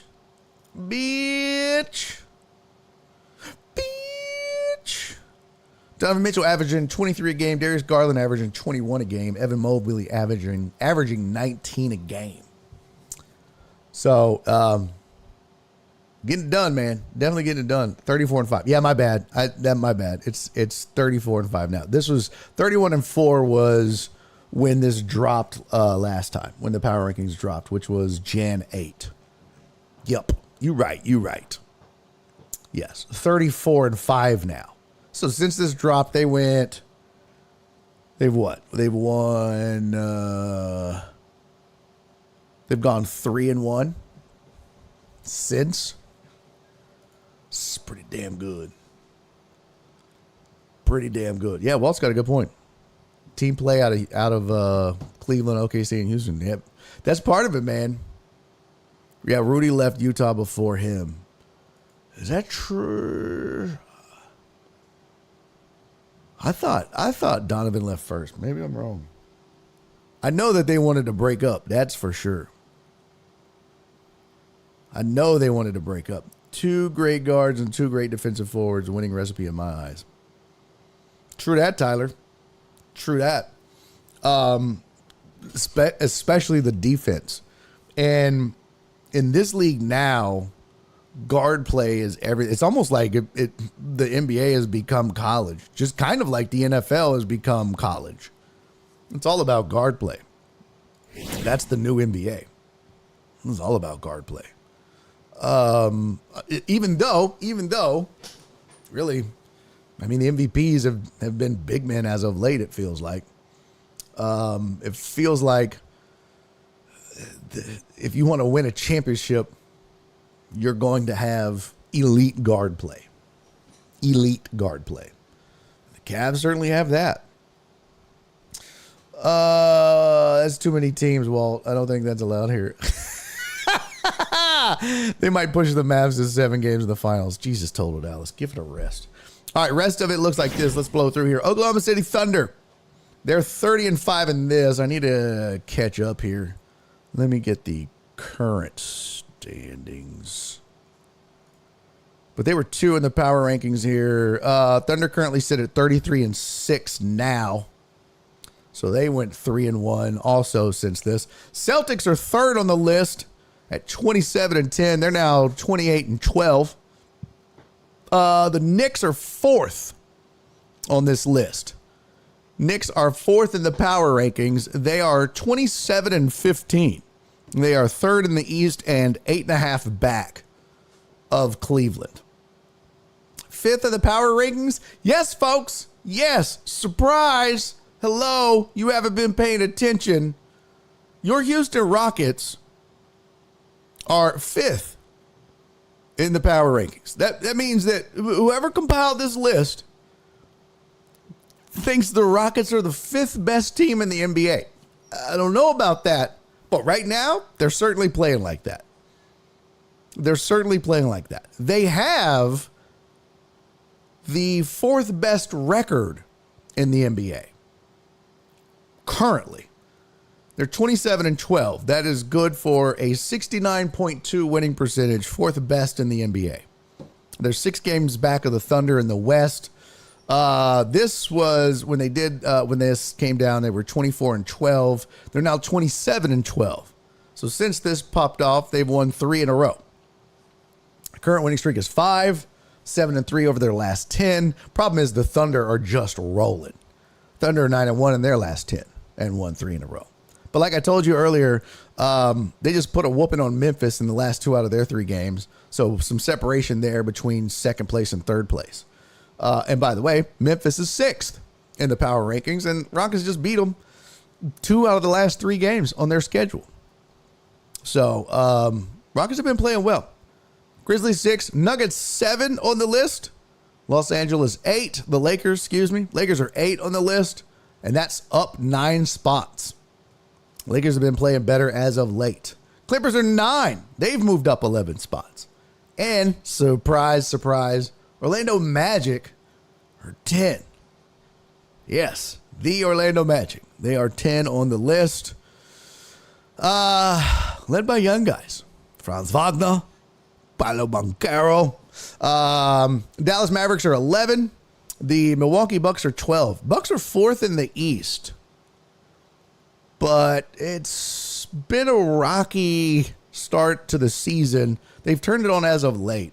But the Bucks are 12 right now. This has them at 18-16. They're now 22-17. They've won 2 in a row. They'll figure it out, but it was a tough start. Warriors are 13th, and kind of the same thing. Warriors got off to a really good start, but they have also fizzled down the stretch. They're 20-20. I wanted to see what their schedule. The Warriors started the season 10-2. They started the season 12-3. The Warriors started the season 12-3. By the time they got to November 22nd, the Warriors were 12-3. They had just beaten New Orleans to go to 12-3. And then it's been bad ever since then. As soon as that happened, then they lost 5 in a row. 6 out of their last 7. And they have now, since that time, they're 500. So they went from 12-3 to now 20-20. Oof. Tanya Hugo said Rockets Cavs on the same blueprint. I wouldn't say the same exact blueprint. No. You could even throw the Magic in there. I would just say that these were 3 teams that were just bad for a while, and rebuilding and drafting, and they hit. That's the problem in the NBA. it only takes one, right? And I mean, you do have to have depth. If you look in San Antonio as an example, you still have to have depth, even with a superstar nowadays. It used to be you just needed a superstar and you'd be good. I mean, San Antonio has a superstar. Wemby's a star, but they don't have shit around him, and that's why they're 19-20 right now. But the Rockets are now deep. Cleveland is deep. Orlando is deep. And it's because they've drafted well. Their draft picks have hit. Their later round picks have been good. And even some of these draft picks over the last couple seasons that they've gotten in, the first round or so, in the later part of the first round, they haven't been superstars, but they've still been good. So that's part of and you said, the blueprint, it's really just about scouting. It's not really so much blueprint. I mean, when I think of blueprint, that really applies more to like baseball in that regard. It's like, all right, here's what we're going to do, and here's how we're going to accomplish it. In basketball, it's just like, all right, we suck. Clean house, start over. We're going to, start from scratch. We're going to rebuild by just getting young and drafting, and hopefully drafting right. And they've done that. They've done that. And it's making smart decisions. You know what I mean? It's not hanging on to the wrong young guys, which they didn't do when they let, what's his name? Oh, God. Oh, shit. He used to play guard for them. And Ime Udoka was like, no, we're not doing that.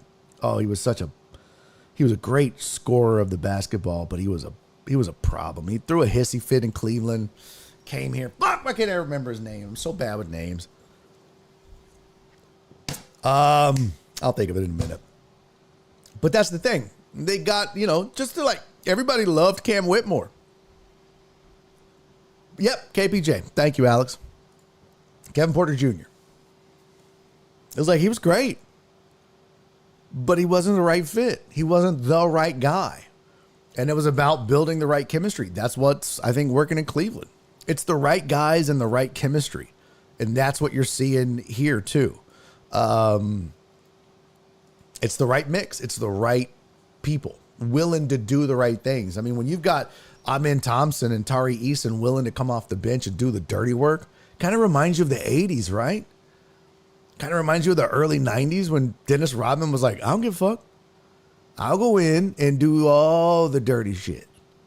And if you got guys, young guys like that are like, whatever we need, I'll do. Because that, I think, too, that, if you want to say blueprint, that was maybe, that really, I'll just say, I wouldn't say blueprint, but that's that Ime Udoka influence. Is everyone, no one's going to deny like the athleticism of Cam Whitmore on the Rockets. No one would deny you that. Dude could jump out the gym, but he wouldn't play defense. He wasn't good on defense. He wasn't getting back. He wasn't doing what he was supposed to do. And he got sent down to the G League because of it. And a lot of us were like, oh, damn. I mean, Cam was on my short list of Rockets that I loved. You could have got rid of everybody. I was at one point, I was like, man, you can get rid of them all. You just keep Alperen Sengun and goodbye Jalen Green, goodbye everybody. I would start with Alperen Sengun and start over, even with all these young cats. Boy, was I wrong. But even if I was making that short list, Cam was on it. But Ime Udoka was like, nah, fam, you're not going to play right. You're not going to play. And they sent his ass to the G League, and he was nowhere to be found. So, and I think guys like Tari Eason and Amen Thompson saw real quick, you want to play and get some reps on this team, you do whatever it takes. And they are, and they're reaping the benefits of it, and so is the whole team. And now Cam's back, and he's getting minutes now. And I think that more than anything is the blueprint, if we're going to call it that. That's the key. I wanted to see Cam now. What's his game log looking like? Oh, bitch. How dare you? Game log. Yeah, so he played against Denver. They beat Denver 128-101. Cam played 24 minutes. 9 rebounds, 1 assist, 1 block, 1 steal, 1 foul, 16 points. Bro, you couldn't find him in a game. You know? He's balling.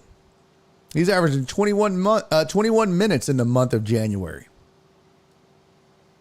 And 13 a game. He averaged 5 minutes in the month of November. He played in 3 games in November. Averaged 5 minutes a game. Now he's played 1, 2, 3, 4, 5, 6. He's probably played in every game, I'm guessing, in January. Averaging almost 22 minutes a game. So let's get your shit together. And that, more than anything, is Ime Udoka. Getting it right. So props to the Rockets, man. Let's see. Was there any more? Oh, there's Wemby. There's the Spurs at 14. Pacers 15, Heat 16, Hawks 17, Timberwolves 18, Pistons 19, Kings 20, Sixers 21, Bulls 22, Suns 23, which is wild. Blazers 24.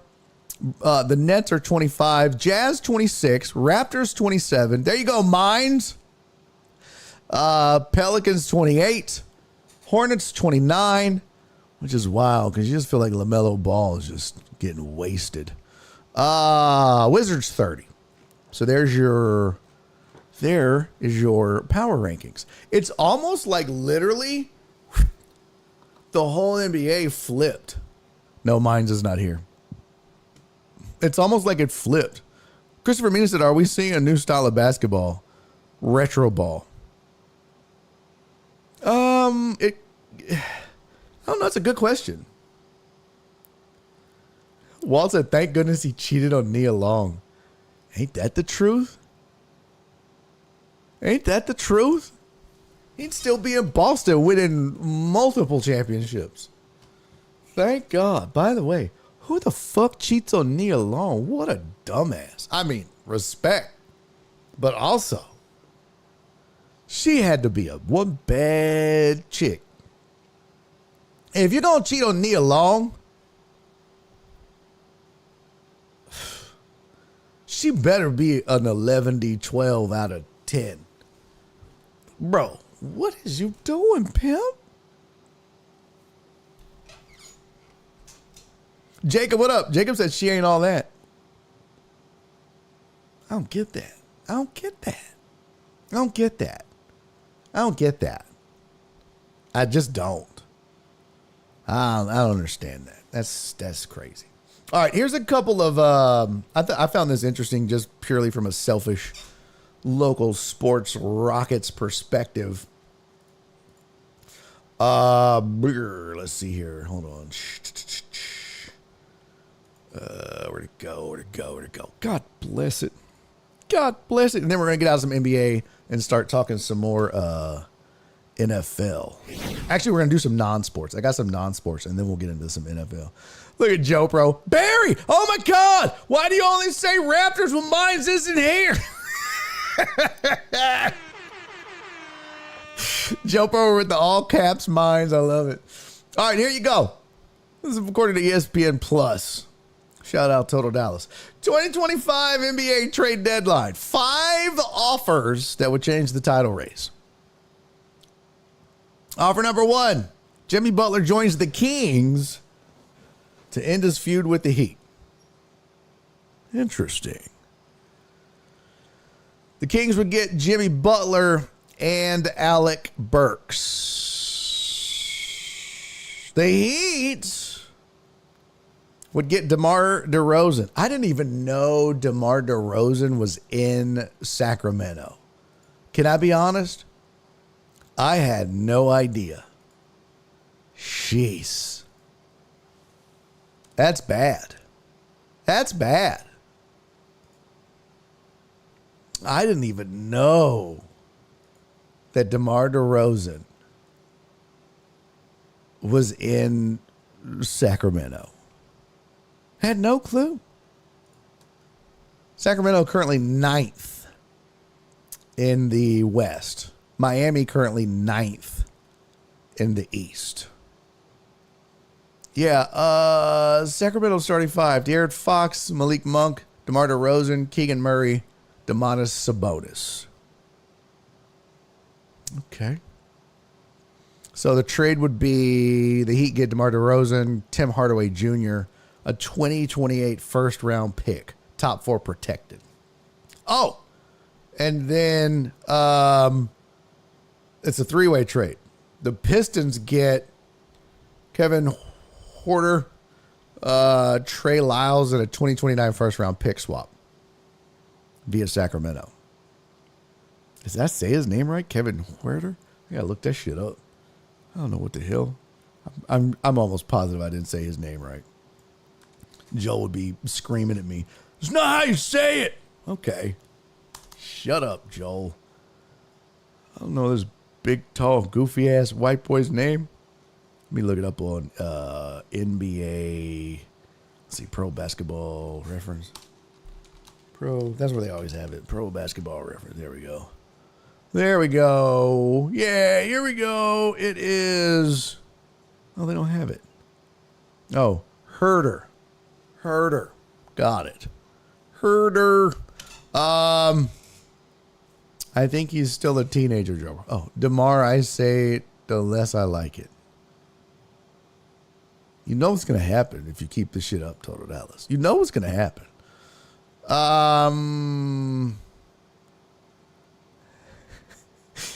That's still, I think he's still a teenager, Joe Pro. Oh, yeah. Mine's 100%. Yeah, so there you go. That's one proposed trade, and that would satisfy Jimmy Butler, get him out. Although I wonder if he would be thrilled about going to the Kings. I wonder if that's on his list. Yo, what up, Sensei Bullrun? Good to see you, pimpin'. Good to see you, sir. Welcome in. Talk a little NBA before we get to some non-sports and then some NFL. Here's another one.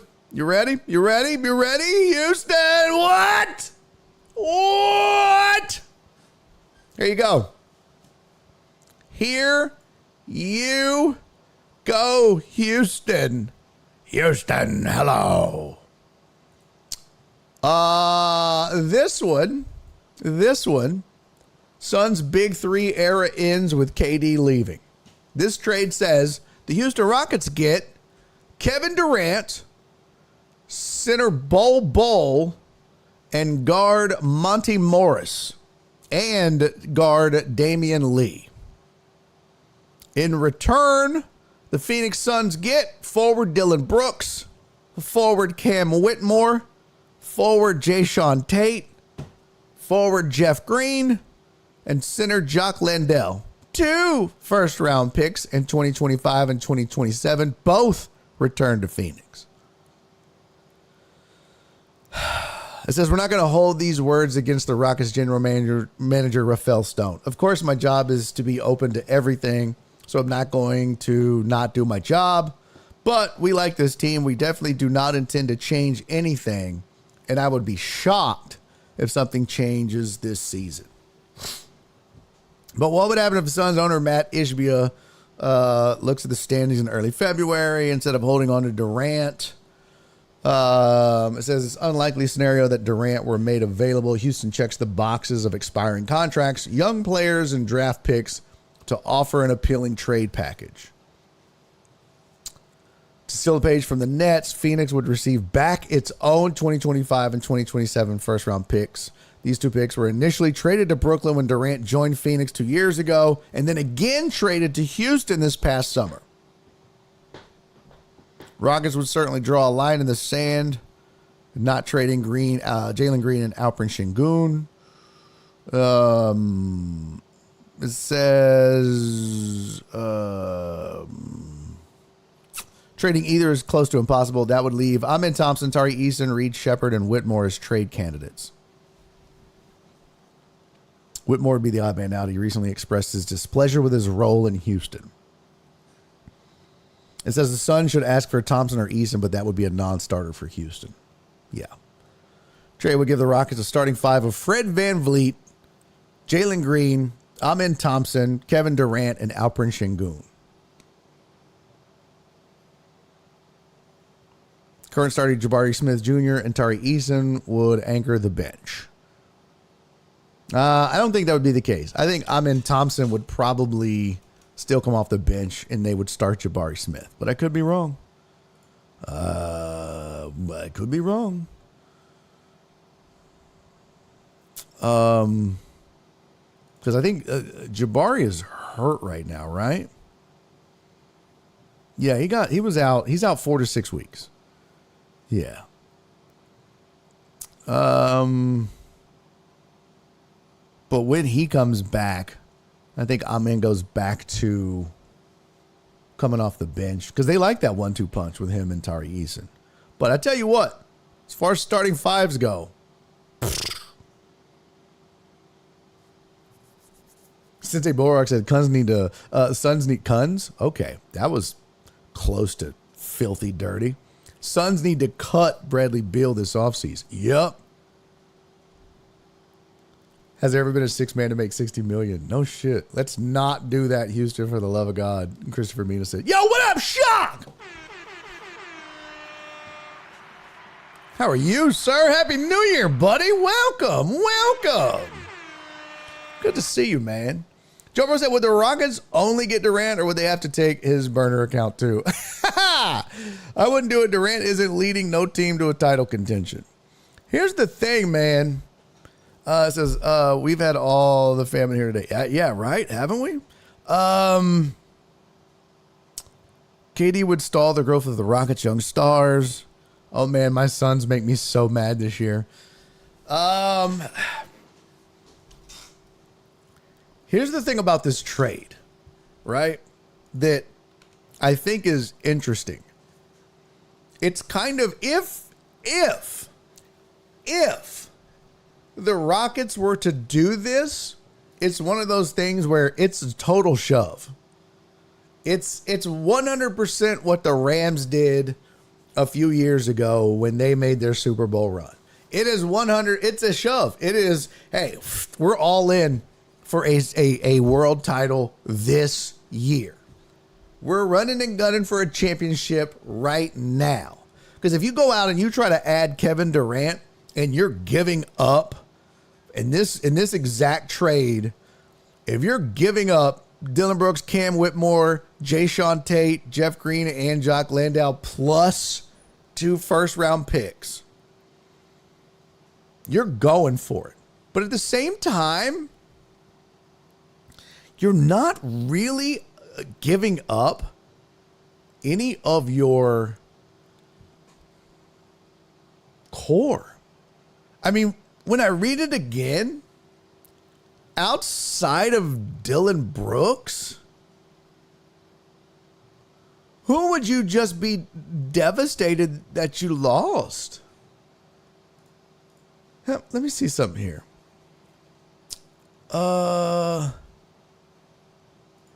How many minutes is Jayshawn Tate averaging right now? I mean, Jayshawn Tate isn't getting that much playing time on this team. He's averaging 15 minutes a game this month, 12 last month, 5 in November. Yeah, he averaged 5 minutes in November, 12 in December, and 15 in January. So he's obviously not a starter. He's a bench. He's a role player, averaging 4 points a game. Dillon Brooks is your lockdown, right? Dillon Brooks is your grit. He's your enforcer kind of guy. But what you're trading for that is one of the best scorers in the game in Kevin Durant. And you're adding that to, hey, look, man, you already have Fitz stopping Alperen Şengün, right? You have a great scorer in Jalen Green, but then you add Kevin Durant to that. That's a nasty offense. But you just don't get, I don't know if you get better defensively I don't know how good, I'll be honest, I don't know how good Monty Morris is defensively. Maybe Cincy Borel can say that. I don't know. I don't know if he's any good on the defensive end of the ball. He's not a starter. I mean, you know, that's the only problem. Dylan Brooks is a starter. Now, in that regard, you know, you still have Tari Eason, you still have Amin Thompson, and you still have Jabari Smith. I don't hate that trade. If you're going to compete with the Thunder and the Cavs and the Celtics, but again, you know, that's a long-term deal. As a long-term deal, it's not, I mean, I don't know, how old is Durant now? Let me see. Kevin Durant is 36.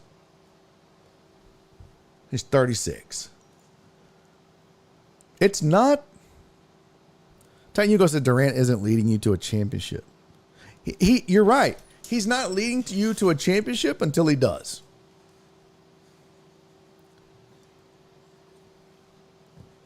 I mean, he isn't until he does.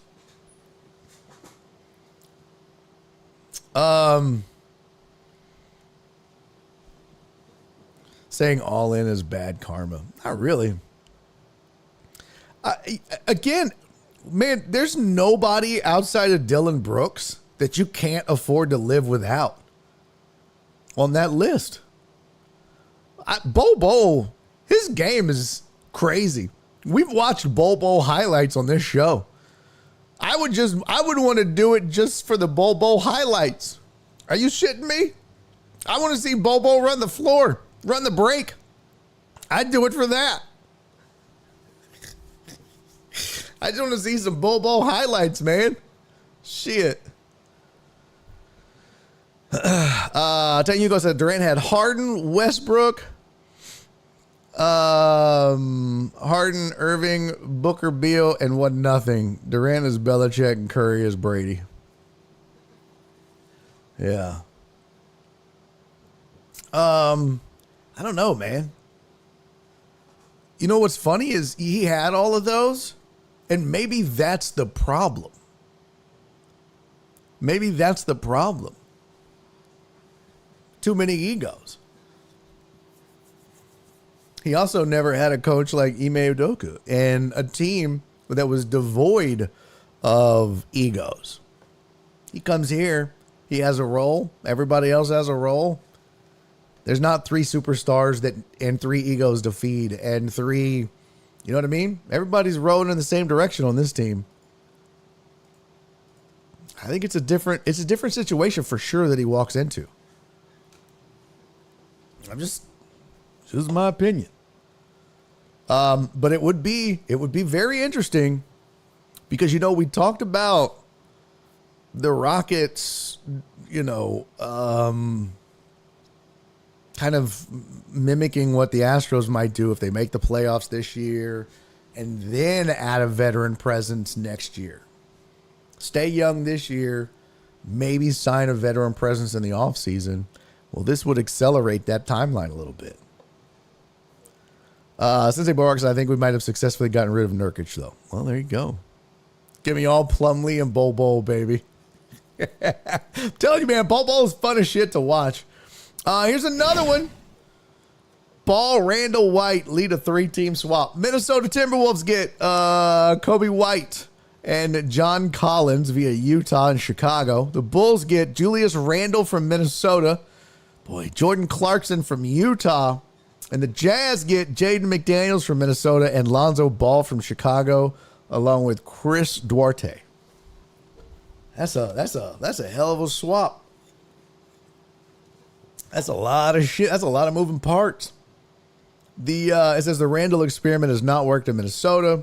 2 basketball reasons indicate why. Randall and Edwards both like to operate on ball. Well, yeah. I mean, again, it's the same thing about the big 3 concepts. And maybe part of the reason why it's why Harden for sure has always struggled Harden never got shit done with anybody, and it's because he's ball dominant. It's the same thing we saw, especially early with Luka and Kyrie Irving. It's ball dominant, ball dominant. You have to have, this is why they call it a point guard. You have to have a point person. There has to be a point in which the offense is distributed and ran by. And when you've got multiple ball dominant players that it has to run through, it can cause problems. Joe Bro, that's fucking hilarious. Joe Bro said, good Lord, that's complicated. Are the Mets picking up part of the contract? Yeah, that one we don't care about as much. I cared more about the Rockets one. Here we go. Golden State. The Warriors get Zach LaVine. The Bulls get Andrew Wiggins, Gary Payton II, and Kevon Looney. And a first-round pick. I mean, they've been trying to move him. And then here's another one. The Magic make a high-stakes move for Cam Johnson.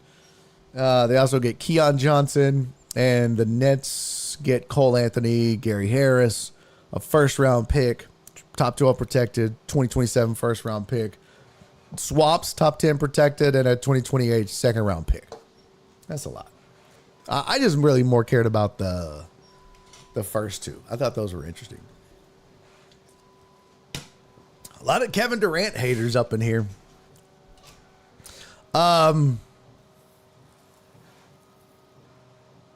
Let's see. James Jones hates drafting people, and he's such a fucking awesome track record drafting. I just don't get it.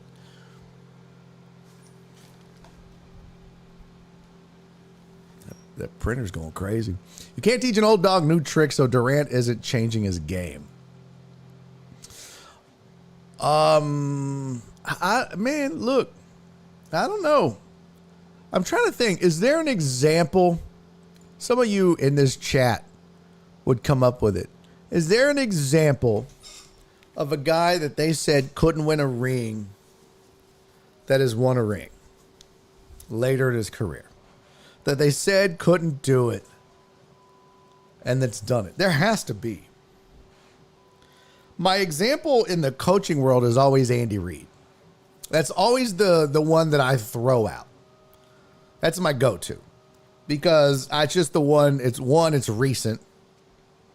It's recent. Byron Leftwich. Well, he wasn't really, Joe Flacco's not bad. But I'm saying like a star. I'm saying like someone that was responsible for it. I'm saying like there was like a Durant type. Like that level of star that was also responsible for winning a championship or a big part of it. Oh, Elway. Nailed it. Dirk. Dirk's a really good one too. You know what?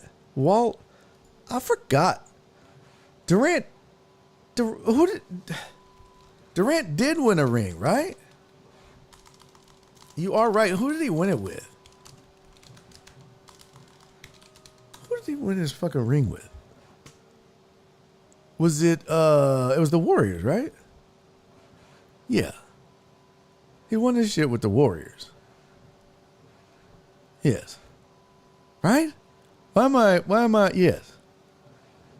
Hold on. I have the worst goddamn memory. Let's see. Yes. Warriors 2017, 2018. But I wouldn't say that it's the same. Yeah, Steph Curry Warriors. I totally forgot about that. I wouldn't say it's the same to the Rockets. Walt said, are we talking about the same Durant that has won a ring with a team that plays similar to the Rockets? Okay. Plays similar to the Rockets. Yeah, I thought you were saying that are similar to the Rockets. I wouldn't say that. Here's the thing, though, in that regard, and I think this is to Titan Hugo's point. They were winning those rings really with or without Kevin Durant. I don't think Kevin Durant made a material difference. I mean, he certainly didn't hurt, but I don't think he got in the way. But I think it's safe to say that the Warriors probably win those rings anyways, or have a really good chance of winning those rings. Most likely. So I think that would be my guess as to what Titan Hugo's saying. And that's kind of what I'm implying is like, if Kevin Durant goes to Houston, they're not considered a viable championship contender, even though they're second in the West right now. And so that would be different. That would be different. Like, Durant went strictly to win a ring. They were already built to win, with or without him. Elway, I think, is a better comparison, right? Because Elway couldn't win the big one until he won the big one. Yeah, look, don't get me wrong, Walt. He's a great player. He won Finals MVP both times. If he did, and I don't remember, my memory's terrible. I don't remember. Either way, I mean, he's good enough that that's going to happen regardless of who he's playing with. But those Warriors teams, let me see. Let me go back and look. NBA teams. Warriors. Let me see. Let's see. Let's go. Oh, you know what I should do? I should just do standings. There we go. That was 2017, 2018. And was it 2016, 2017? That's the only thing I hate about the fucking NBA is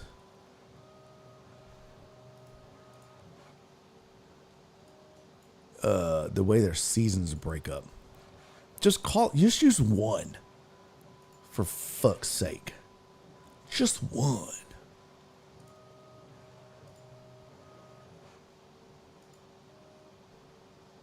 You dirty bitch. Okay. You can go fuck yourself. Oh, damn it. Let's see. Duplicate and duplicate. All right.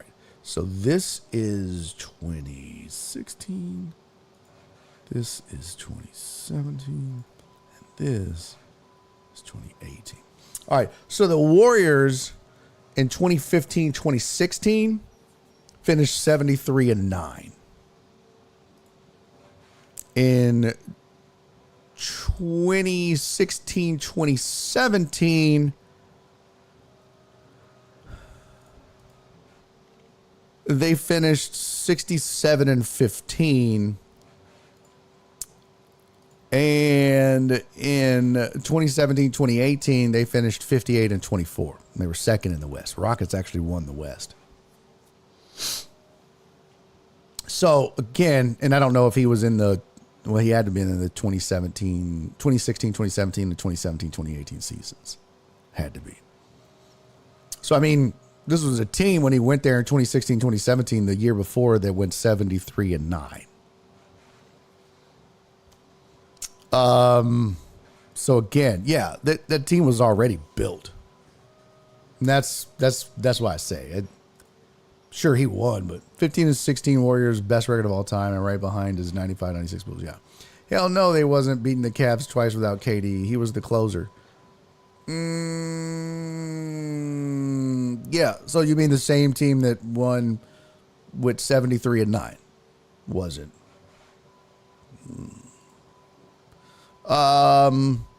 Yes, but getting Durant almost diminished their competition in the West and made for an easier path. Oh, true. I agree they were a winning organization regardless. Yeah. True. But the year his leg blew up, they didn't win. I'm just saying he knows how to win with winners. And that's a great point. That's a great point. And I think that is the point. He does know how to win with winners. I like the way you phrased that, actually. That's interesting, the way you phrased it, actually, Walt, because it goes back to what Titan Hugo said. Because when you phrase it that way, Durant had Harden, Westbrook, Harden, Irving, Booker, Beal, 1-0. Well, what have all those won? Are all those guys winners? I don't know. That's interesting. I think the way you put it is really interesting. He knows how to win with winners. I like that.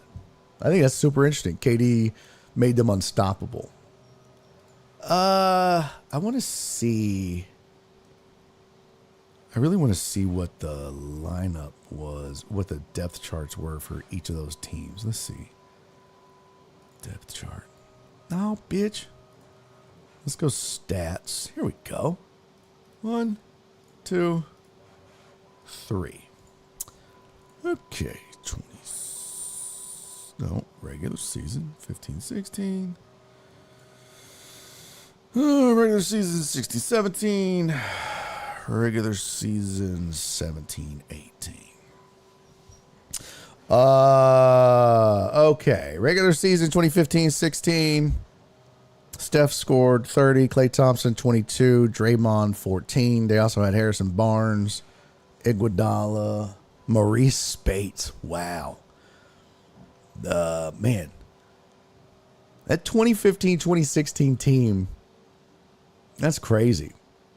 They lost 9 games, and that just shows you how they filled it up. Jeez. Yeah, that was Curry, Thompson, and Green and Barnes. And then the following year, it was Curry, Durant, Thompson, Green, Iguodala. Curry averaged 25, Durant averaged 25, Thompson averaged 22, and Draymond Green averaged 10. Oh, and then don't forget Zaza Pachulia. Okay, I'm just fucking with you. Yeah, so basically they go from Curry, Thompson, Green, Harrison, Barnes to now it's Curry, Durant, Thompson, Green. Obviously better. And then, yeah, Curry, Durant, Thompson, Green again. Curry and Durant both average 26.4. Klay Thompson averages 20. Curry played in 51 games. Durant 68. Klay Thompson 73. Iguodala, man, he only averaged 6. That's when he started really falling off. Yep. I mean, and what's interesting is Steph's numbers went down. He was averaging 30 a game before Durant, then 25 and 26. So his numbers went down. I mean, that's a significant drop. 4 points a game, a little over 4 points a game is pretty steep. On average, is a pretty steep decline. They play great defense, daily shooting, and a guy in KD that can score on anyone. Well, that's what I think is interesting about KD joining any team nowadays. He obviously can shoot the 3. But I think what you see, especially in this Rockets team, is because of the game that Alp plays. What I think makes it interesting is they'll play a mid-range game. And that's what KD does too. And I think that's part of the magic of KD is in a league of 3 points and layups, 3-point shots and layups. KD will drop a mid-range fadeaway on you in a heartbeat. He's old school like Dirk. So, what up, Spoon? Sir, thank you for the 100 bits, buddy. So, I think that's interesting, man. I think if the Suns move on, which, it's looking like they could, there's some interesting choices. I will say this about the Rockets. I don't want the Rockets to touch their core or their nucleus of players. But that proposed trade really doesn't do that. Cam Whitmore and Jayshawn Tate, to me, you could trade those guys. That's fine by me. It's when you start trading the Alperen Şengün's of the world and everything. What is happening? Joe Bro, thank you for the 303 bits, man. Beheaded, thank you for the 20 bits, buddy. Spoon, thank you for the 304 bits, buddy. You guys are the shit. All right, let's get to it. Shit, we got to talk some NFL. That's enough NBA. Get that shit out the way. We got extra going on here. Joe Bro, thank you for the 303 bits. You know what we got to do real fast? You know what we got to do? I'll tell you, by God, what we got to do. Get your shot glasses out, bitches. Get your shot glasses out, bitches. It's time. Yeah! Run it, Alex! Alex! And no, don't start hitting me up. You got to do 16 shots because it's the 16th. Kiss my ass. Happy birthday, bitch, but I'm not doing 16 shots, you dirty whore. Okay? Don't start that shit. I know you. I know you. Your dirty ass be up here trying to get me to do 18,000 goddamn shots for your birthday. I'm not doing it. One birthday shot, bitch. You get one birthday, you get one birthday shot. Did it take you 16 days to fall out of your mom's vagina? Then you don't get 16 shots. You dirty whore.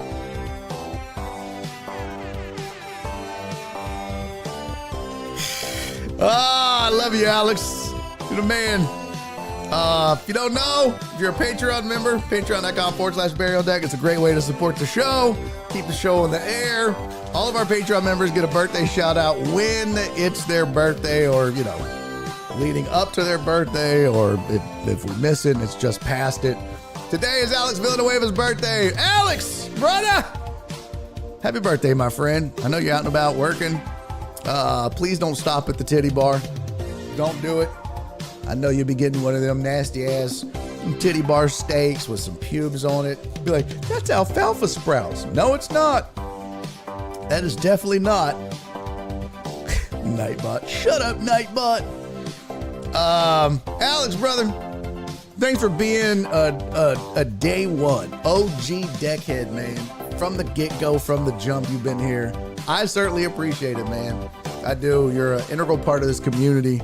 And it's great to have you. And you mean a lot to us. You mean a lot to the community. And you mean a lot to me, man. So I hope you have the best day, brother. I do. I hope you get some roadhead or a hand job. I know you're into butt stuff, but you know what? It's too cold for that, buddy. It's too cold for that. None of that. You just stick to the normal stuff, okay? All right, brother. I love you, man. Happy birthday to you, homie. Cheers.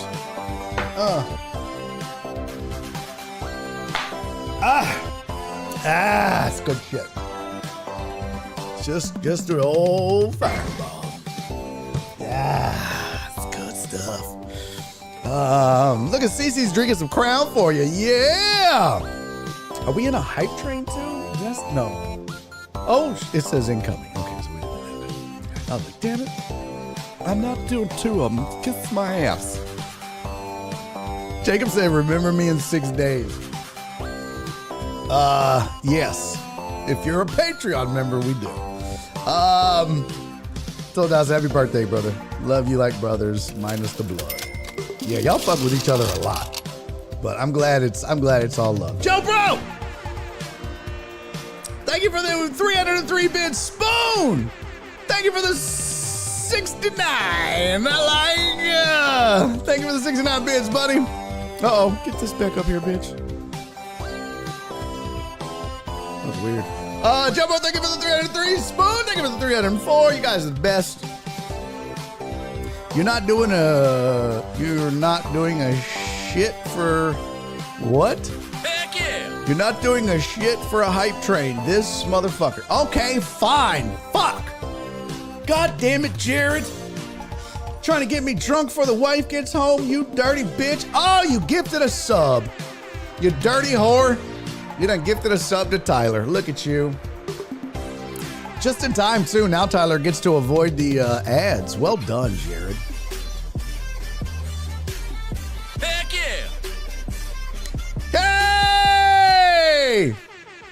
Oh, shit. It's a hype train. All right. God damn it.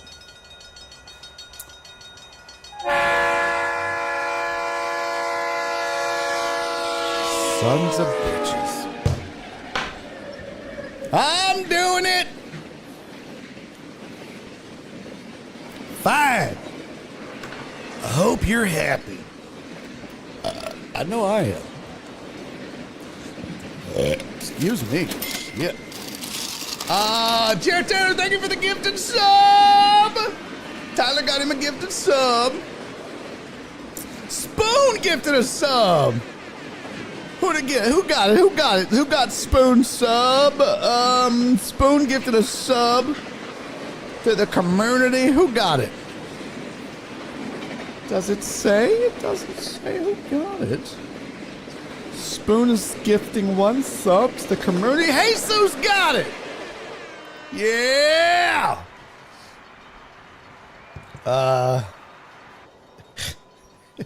Jared Taylor, you're going to do it because I said so. Hashtag shit my parents said. Ain't that the truth? Why? Because I said so. God, that's the fucking worst. And every parent says that now. Every parent says that now, right? Hey, Tyler, there's some dope-ass people around this community. I'm telling you, man. Total Dallas! Thank you for the 410 bits, my friend. Thank you, sir. And the 100 biddies, sir. Cece said I got to go. Take a break from gym. Headed to happy hour. Love you. Happy birthday, Alex. Love you, Cece. You're the best. You the best, Cece. Love you. All right. Hype train. Here you go. Hype train shot. Oh, fuck. This is going to suck. I'm going to be shit-faced. 2? Already at level 2 hype train? What should dirty whores know about that? I got to get the conductor hat. Well, it already played, but fuck it. Hey, man. Thank you guys for the hype train. Y'all are the shit. This is a great way to end the week on a hype train, man. I love you guys. Spoon said how much to another shit? No. No. No. Although, Spoon, we have missed you around here. Now that you're the part of the fuzz, you don't get to hang out as much. Y'all, Spoon got a cop car. Was I allowed to say that, Spoon? Do you have sirens? Can you use them? Spoon got a cop car, y'all. Spoon got a whole ass fucking cop car. Next time I come to Wichita for a show, I swear to God, if you don't take me for a ride in the fucking cop car, I will start a goddamn riot, Spoon. I swear to God, I will start a goddamn riot if you don't let me ride in the cop car. Hey, man, thank you guys for the hype train. Y'all are the shit, man. I appreciate y'all. Love you very much. I love this damn community. You guys are the best, man. Happy hype train. Cheers, everybody. Enjoy the football this weekend. And love you guys. Cheers. All right. Police escort to the gig, right? It's okay. It's got lights. Bro, how do you... I'm going to tell you right now, Spoon, there's no way I could be a cop. I told Nora this. There's no way I could be a cop. And it's not because, you know, I'm her brother is a cop. Junior, you guys know this community a few years ago, we raised like $1,000 because he was Little Rock Mounted Patrol.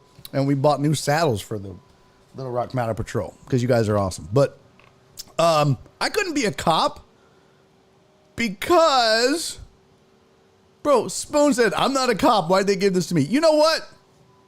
They couldn't give me a police car with lights because I'd be like, I'm late to everything. And guess who would be using their fucking lights? Me. For everything. I'd be like, shit, I gotta be somewhere in 10 minutes. Woo, woo. Boy, I be turning them bitches on. Are you fucking kidding me? They'd be like, where's the call? There ain't no fucking call. There's no call. There's no call. I'm late. I'm fucking late. Cece said, whoa. More importantly, do you have access to the evidence room? Okay, now I'm leaving. Bye. Fucking Cece. That is hilarious. Joe Burrow said, fuck no, Lemonade would be arresting people for correcting his spelling. Bro, I would be arresting people for the dumbest shit. I'd be like, yo, hey, excuse me, ma'am. Come here, up against the wall. What did I do? Up against the fucking wall. You know what you did? What did I do? Get up against the fucking wall, ma'am. But what did I do? What did I do? You know what you fucking did. How many items are in your basket? 17. What's that sign say? 15. Get up against the fucking wall right now. Come on. Come on. Come on, bitch. You know what you did. You know what you fucking did. I'm telling you, bro, I would. Don't give me cuffs and fucking authority. Oh, my God. Spoon said they said I get a bulletproof vest. Do they make them in Husky? I love the other day when you're like, I get a bulletproof moo-moo. A bulletproof moo-moo. Oh, my God, that's fucking hilarious. Bro, I would too. I would walk around with that bulletproof vest on just because. On the outside. Just scaring people. Talking on a speaker. Citizens arrest. No. If I'm a cop, it's arrest. Shit. Oh, 100%. Excuse me. Spoon went from the needle to being the popo. What a turnaround. Spoon went from heroin to hero.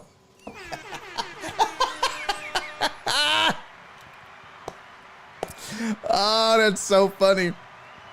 No way that's true, Mina. No way. No way. Houston.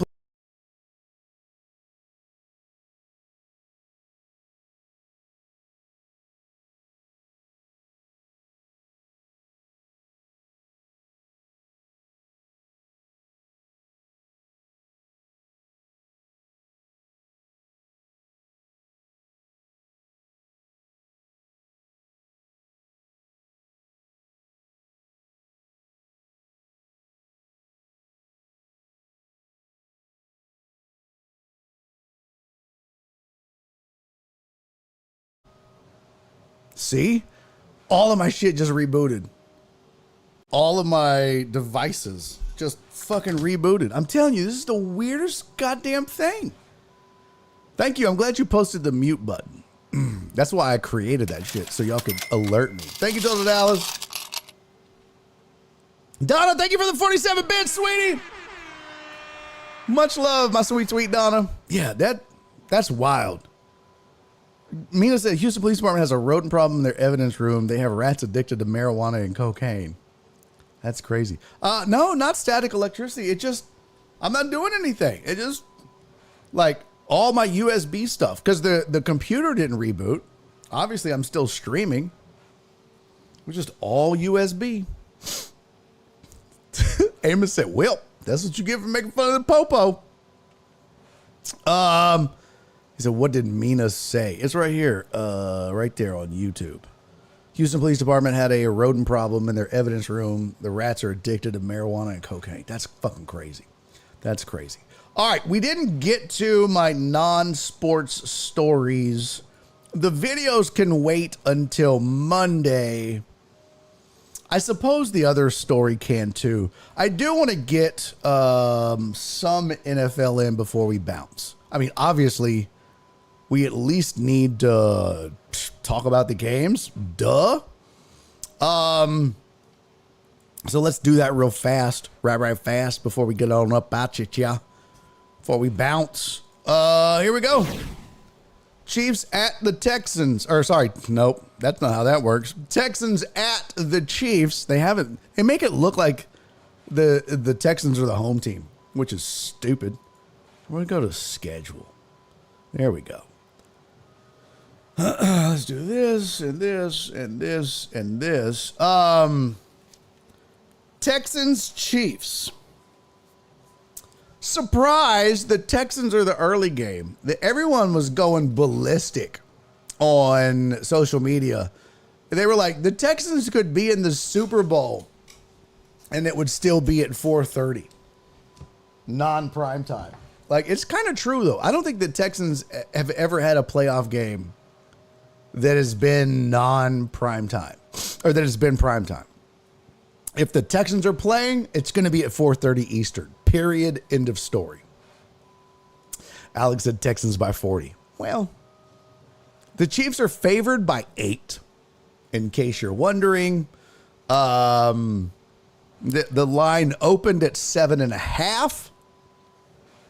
Now the Chiefs are favored by 8. Over under 41.5. Let's see the track.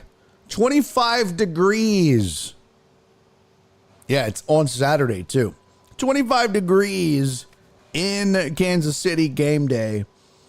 Your injury report, scary for the Texans. Joe Mixon didn't practice. He's questionable. They expect him to play. Robert Woods, questionable. And Azeez Al-Shaair, questionable. They're all expected to play. For the Chiefs, nobody's really on the injured list or not expected to play because they've been resting for like 17 days. So they're good to go. The best you could hope for if you're the Texans is rust, but they'll shake that shit off by end of the first quarter. So if you're the Texans, you better jump on them early. If you're the Texans, you better jump on them real early and get a big lead. Yeah, that's not happening. I will say this, man. Somebody posted this on Twitter. I forget who it was, but they were like, look, you guys can keep sleeping on the Texans all you want, but the Chargers were the best defense in the NFL as far as points allowed. The best. They were giving up 17 a game, but the Texans put up 34. Now, the defense scored some too. Don't forget that. But they were like, they doubled them up. And Justin Herbert only had 3 interceptions the entire season, and that Texans defense forced him into 4 in one game. He threw more interceptions in one game than he did all season in 17. That Texans defense forced him into more. Are they going to do that to Patrick Mahomes? Probably not. But if you look, Patrick Mahomes has not been the same Patrick Mahomes this year. It's been a little bit different. I don't think that it's as bad as people expect it to be. I don't see the Texans winning, though. I don't expect them to win. I do expect them to play better than what we're all anticipating. However, I don't think they win. I don't necessarily think they get blown out. I think they found their mojo against the Chargers. I think they doubted themselves a little bit because all year has been kind of shaky. But I think they found their mojo against the Chargers, and I think they can thank Rex Ryan for that. I think that Rex Ryan forced this team to put on their big boy pants and go out and prove that they were good enough and that they belonged. And now that they did, they kind of got their swagger back. Is it going to be enough to beat a Chiefs team that's been resting for 17 days and an Andy Reid team that's had time to, game plan? He didn't know who it was going to be. He knew it was going to be one of two teams. So they had a lot of time to watch film on both and game plan for both. It's going to be a tough game. The Chiefs, though, are not the same Chiefs of the past. This Chiefs team is susceptible. And I tell you what, I put this on Twitter. I'm going to say it right now. Clip it. Clip it, bitches. Mark it. Put it on the interwebs. The Texans have the best cornerback duo in the NFL. Kamari Lassiter and Derek Stingley Jr. Good luck. Them boys is bad. And Patrick Mahomes has not been the usual Patrick Mahomes that we're used to. This Texans defense, somebody else said it, not me. This Texans defense is a Super Bowl caliber defense. They're good enough. This offense, I wouldn't even say the offense. The offensive line is not a Super Bowl offensive line. Everything else, yes. CJ Stroud, Joe Mixon, Nico Collins, but it's the O-line. And, you know, you have to worry about Jones and co. destroying CJ Stroud. And that's the concern. If the Texans get behind, if the Texans get down by more than 10, it's probably over. But if the Texans can keep this close, and I mean let 4 or less, they have a real shot at beating the Chiefs. Just keep that in mind. Remember, your pal Barry said, if they can keep this lead, you know, keep the Chiefs within 3 points or so, just whatever. They can keep it within 3-ish. The Texans have a chance. But if it gets touchdown and a field goal, if they've got to try to overcome a 10-point lead, you know, they got down by 6 to the Chargers. Not bad. Easy. Not easy, but easier for this team. If they can do that against the Chiefs, they're fine. We'll call it 6, not 4. Any more than 6, it's going to be a problem. So put that down. D-Hop goes off. Put me down for 2 D-Hop touchdowns. Probably. Yep. Oh, and that's true too, Walt. Best sack duo in the league. You got the best corner duo, the best sack duo, and if you want to add rookie safety to the mix, you might have the best 1-2-3 punch. Especially young 1-2-3 punch. What was this? No, it was someone else. Who was it that said this is a practice game for the Chiefs? A sports writer? Oh, jeez. Good luck. If you're doing that, good luck. I hope so. I hope somebody said that. Maybe they hate the Chiefs. Maybe that's what it was. Alex Villanueva said Fairbairn wins the game. Second half is going to be the difference in the game. I'll say this. My prediction. The Texans defense will keep this team in the game. They will keep this close unless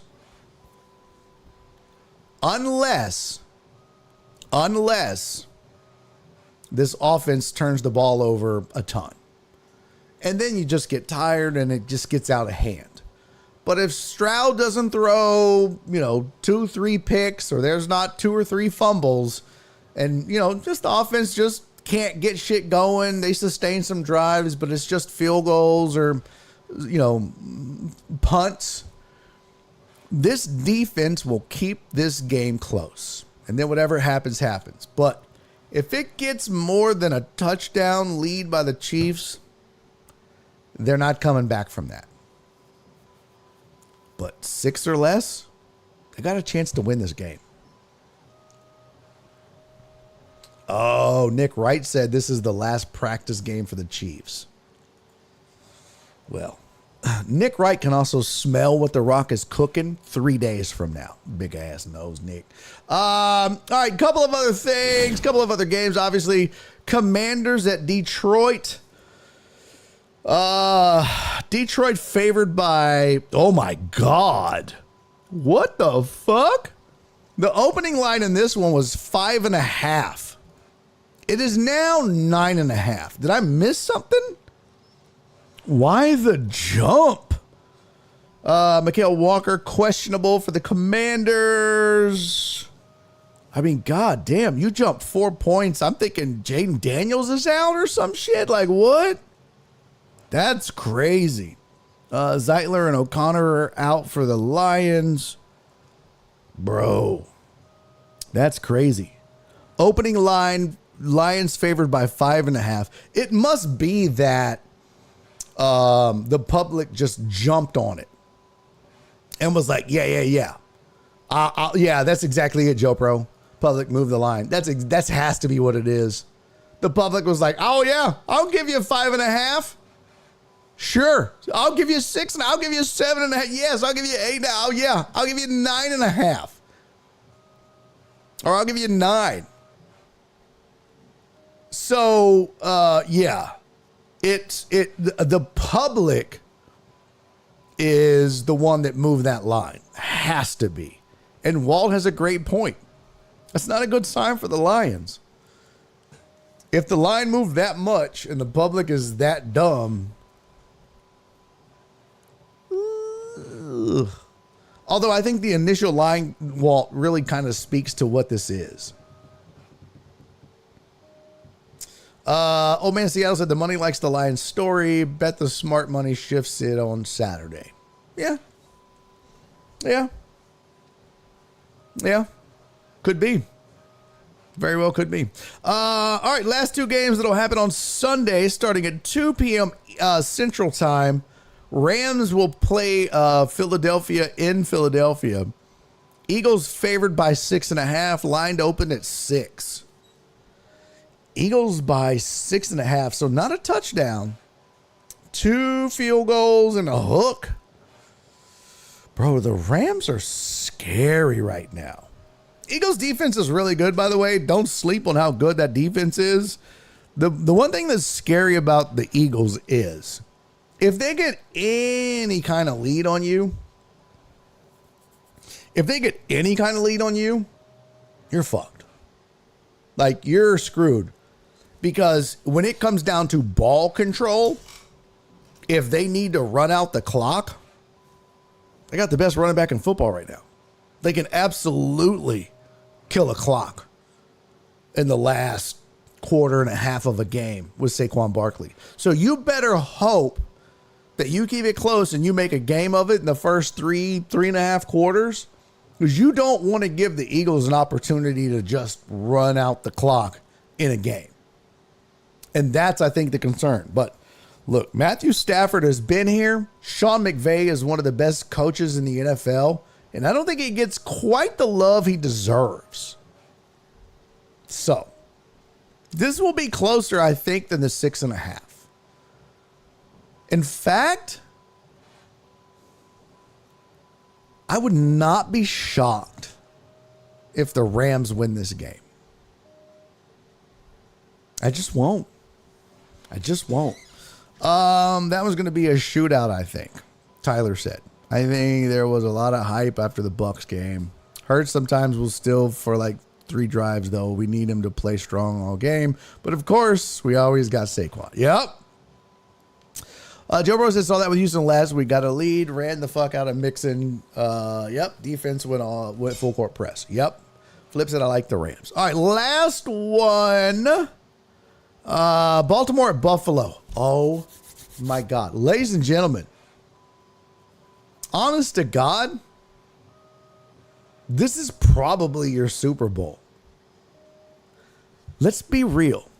Texans Chiefs, Commanders Lions, Rams Eagles. You can make a case for the Lions. As bad as lucky as the Chiefs have been all season, Ravens Bills might be the 2 best teams in the playoffs. They certainly have the 2 best players. They've got one of the 2 best running backs. Joe Burrow said game of the year. It especially given what's on the line, Joe Burrow. This is win or go home. This isn't just marquee matchup. This is season over. So you might be right, Joe Burrow. That's not hyperbole. This very well could be game of the year. I think this could be, as a sports fan, as a diehard, not a casual, not somebody that's going to watch the Super Bowl because, so-and-so's performing at halftime and I like the commercials. But as sports fans, this might be our Super Bowl. Yeah, Tyler said MVP frontrunners. You got to love it. Oh, my God. Spoon said, "Is there beeping in your office?" Spoon, it's my 3D printer. You see that little white thing moving over there? He's like, it's my 3D printer. It's printing shit. Jim Nance said it's Sunday. The Chiefs and Lions are 0-2 versus the Bills and 30-2 versus the rest of the league. Exactly. Exactly, old man in Seattle. This is, like I said, this might be the two best teams left. This is our Super Bowl. This is our Super Bowl. This one's tough, man. This is tough to call. Look at the line. Bills -1. Bills -1 is the line. Ladies and gentlemen, in the NFL, you get 2.5 points for being at home. Vegas isn't even giving the Bills 2.5 just for being at home. That's how close this is. Vegas is almost like, man, just pick them. Just pick them. So Vegas is like, it's so close. We're just going to give the Bills a point because they're at home. Otherwise, fuck it, who knows? That's how close this is. I literally have no idea. I have no clue. I have no clue. I'm going to pick all the other games right now. I'm going to give you my picks. But I have no clue about this game. So, my picks. You ready? My picks.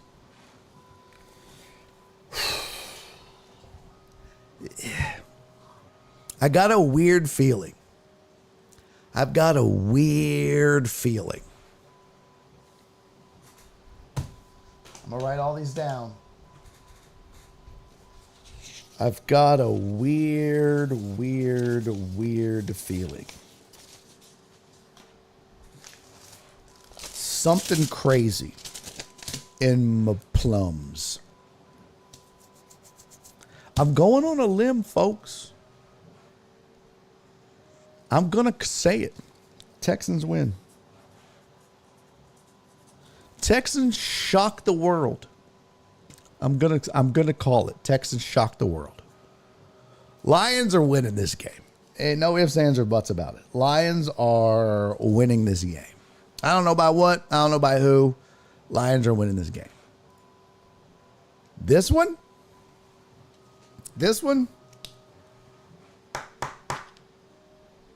I'm taking the Rams.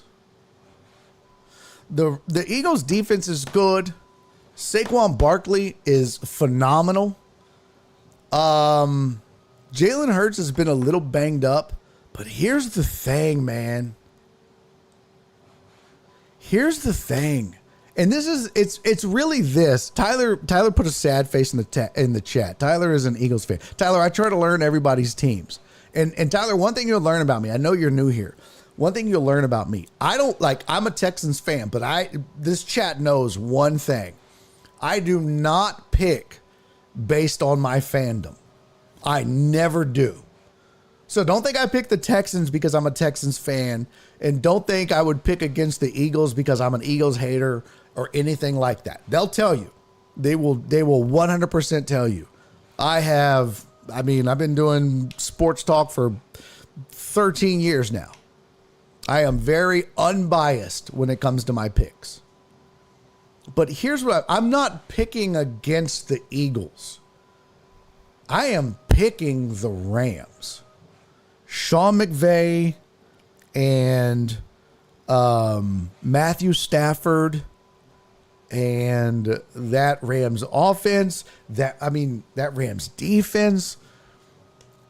Somebody said in the chat yesterday this phrase, but the Rams up to now kind of feel inevitable.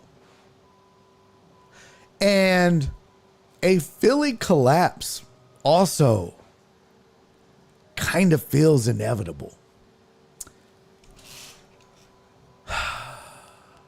And I think that's how you guys are going to get rid of your coach.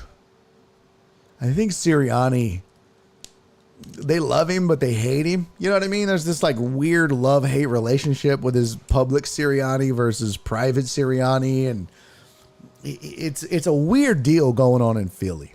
And I don't know. Again, I'm right about half the time. But I'm going with the Rams in this, and it's not me picking against the Eagles. I just feel like the Rams are hot. Think back to when the Giants won a Super Bowl, when they went in as a wild card team. That's what I feel like the Rams are right now. That's it. That's all I'm saying. It's no knock against any team in the league right now. I just feel like the Rams remind me of the Eli Giants when they won the Super Bowl, when they went in as a wild card. Now, I'm not suggesting that they beat like the Bills or the Ravens or even the Lions, but that's what this Rams team feels like up to now. So I'm going to go Rams. And then that means I got to pick a final team between Ravens and Bills. Shit. This is tough. I mean, at this point, it's so much of a pick'em. It's so close. I think at this point, the difference maker here is home field advantage. I think that's it. Oh no, Tucker. Joe Pro said Ravens have a clutch kicker? ? No, Tucker's been kind of. He's missed some big kicks this year. I think in this one,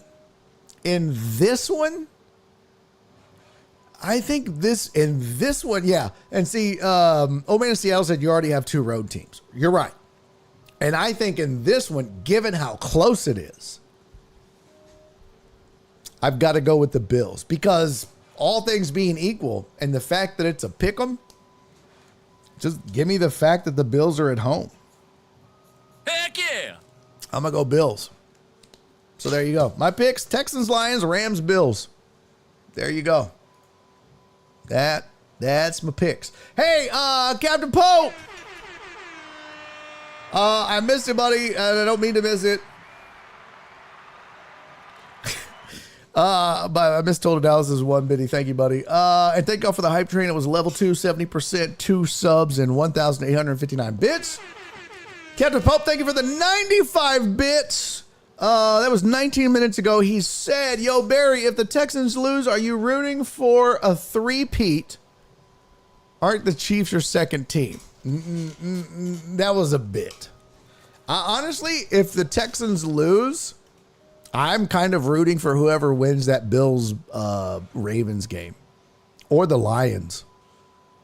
That's if the Texans lose, I hope whoever wins that Bills Lions, I hope the Super Bowl, if the Texans lose, I hope that Super Bowl is Bills Lions or Ravens Lions.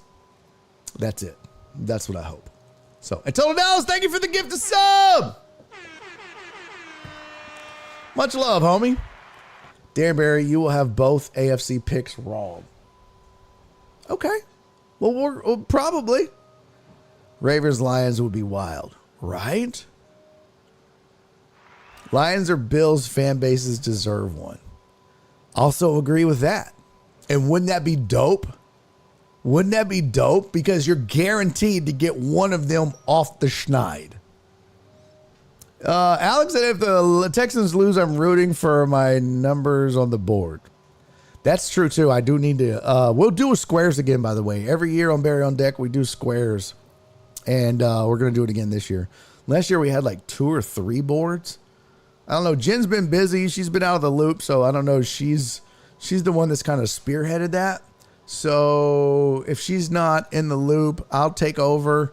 But don't expect like 5 or 6 boards like she did last year. We'll do 2 or 3. Buffalo, Houston next week, and Houston will be ahead 35-3 at half. You know what, Walt? Fuck you, man. Fuck you. I hope, Walt, man, fuck you. I hope you go outside and all 4 of your tires are flat as shit. You dirty, dirty bitch. Out. Why the fuck, Walt, would you bring that up? That's what it would be, though. I didn't think about that. It would be Texans Bills. Fuck me running. I hate you, Walt. Hey, please do, Alec. I'd like to get you a care package in the mail, man. I really would. Please send me your address so I can get you a care package in the mail. All right, folks, that's it. Calling it. That's a week. That is a wrap. Hey, I do want to say thank you to all of the new folks that watched this week. We've had a ton of new eyeballs and earballs on this show on both YouTube and Twitch, and it's great to see all you guys. Tyler, thanks for coming back, man. Really appreciate you making the effort to come back and being here. You feel like family already, brother. It's good to have you in the mix. Oh man, Seattle, much love, brother. Much love, brother. Thank you, Uriel. Appreciate you, man. Thank you, Alex. Hey, Tyler. I mean, look, my picks are my picks, but I hope, sir, I hope your birds win for you. Okay? I hope your birds win for you. Joe Bro, love you, buddy. Lots of fam here today. Right, Donna? It's so fun. It's so good to see everybody back. The show feels like the old show again.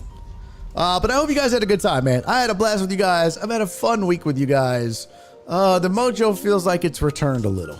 And I have you guys to thank for that and this Viagra that I got. All right, I will see you guys on Monday, man. Enjoy the football. Enjoy your weekend. Have fun. And until I see you on Monday, do me 3 favors. Be safe. Be kind. And most importantly, love each other. I'll see you on Monday. I got you, Captain Pope. We're going to raid Fire Dancer. You can't mix Viagra and skinny jeans. I can do whatever I want. Have you seen this? Nobody will know. All right.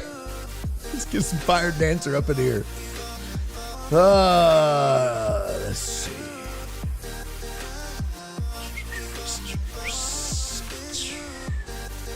Fire Dancer. We are raiding Fire Dancer. If you don't know who that is, the best way I can describe it is titties. All right. Here we go. Stay warm to you too, Donna. Everybody stay warm. Joe Bro said belly full of egg McMuffin and pocket full of Peter pills. Let's go. Let's get it. All right, raid. Fire Dancer.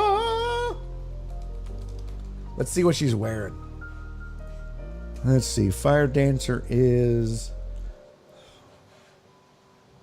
That's a lot of titty. All right, here we go. We're raiding Fire Dancer at the request of Captain Pope. He paid his points. It's what we do. Here we go. Everybody say hi to Fire Dancer and her titties. Okay? Say hello. Be nice. Represent Barry on deck well. She's showing Pokemon cards to the camera. I don't know. Told Allison I'm so excited I say that out loud. Donna said I'm out. I love you, Donna. I'll see y'all next week. Here we go. The raid is starting now. I love you guys. Say hi. Represent well. Give her a follow. Shout out Barry on deck. And yeah, until then, I'll see you next week. Love you guys. And he's making a YouTube video.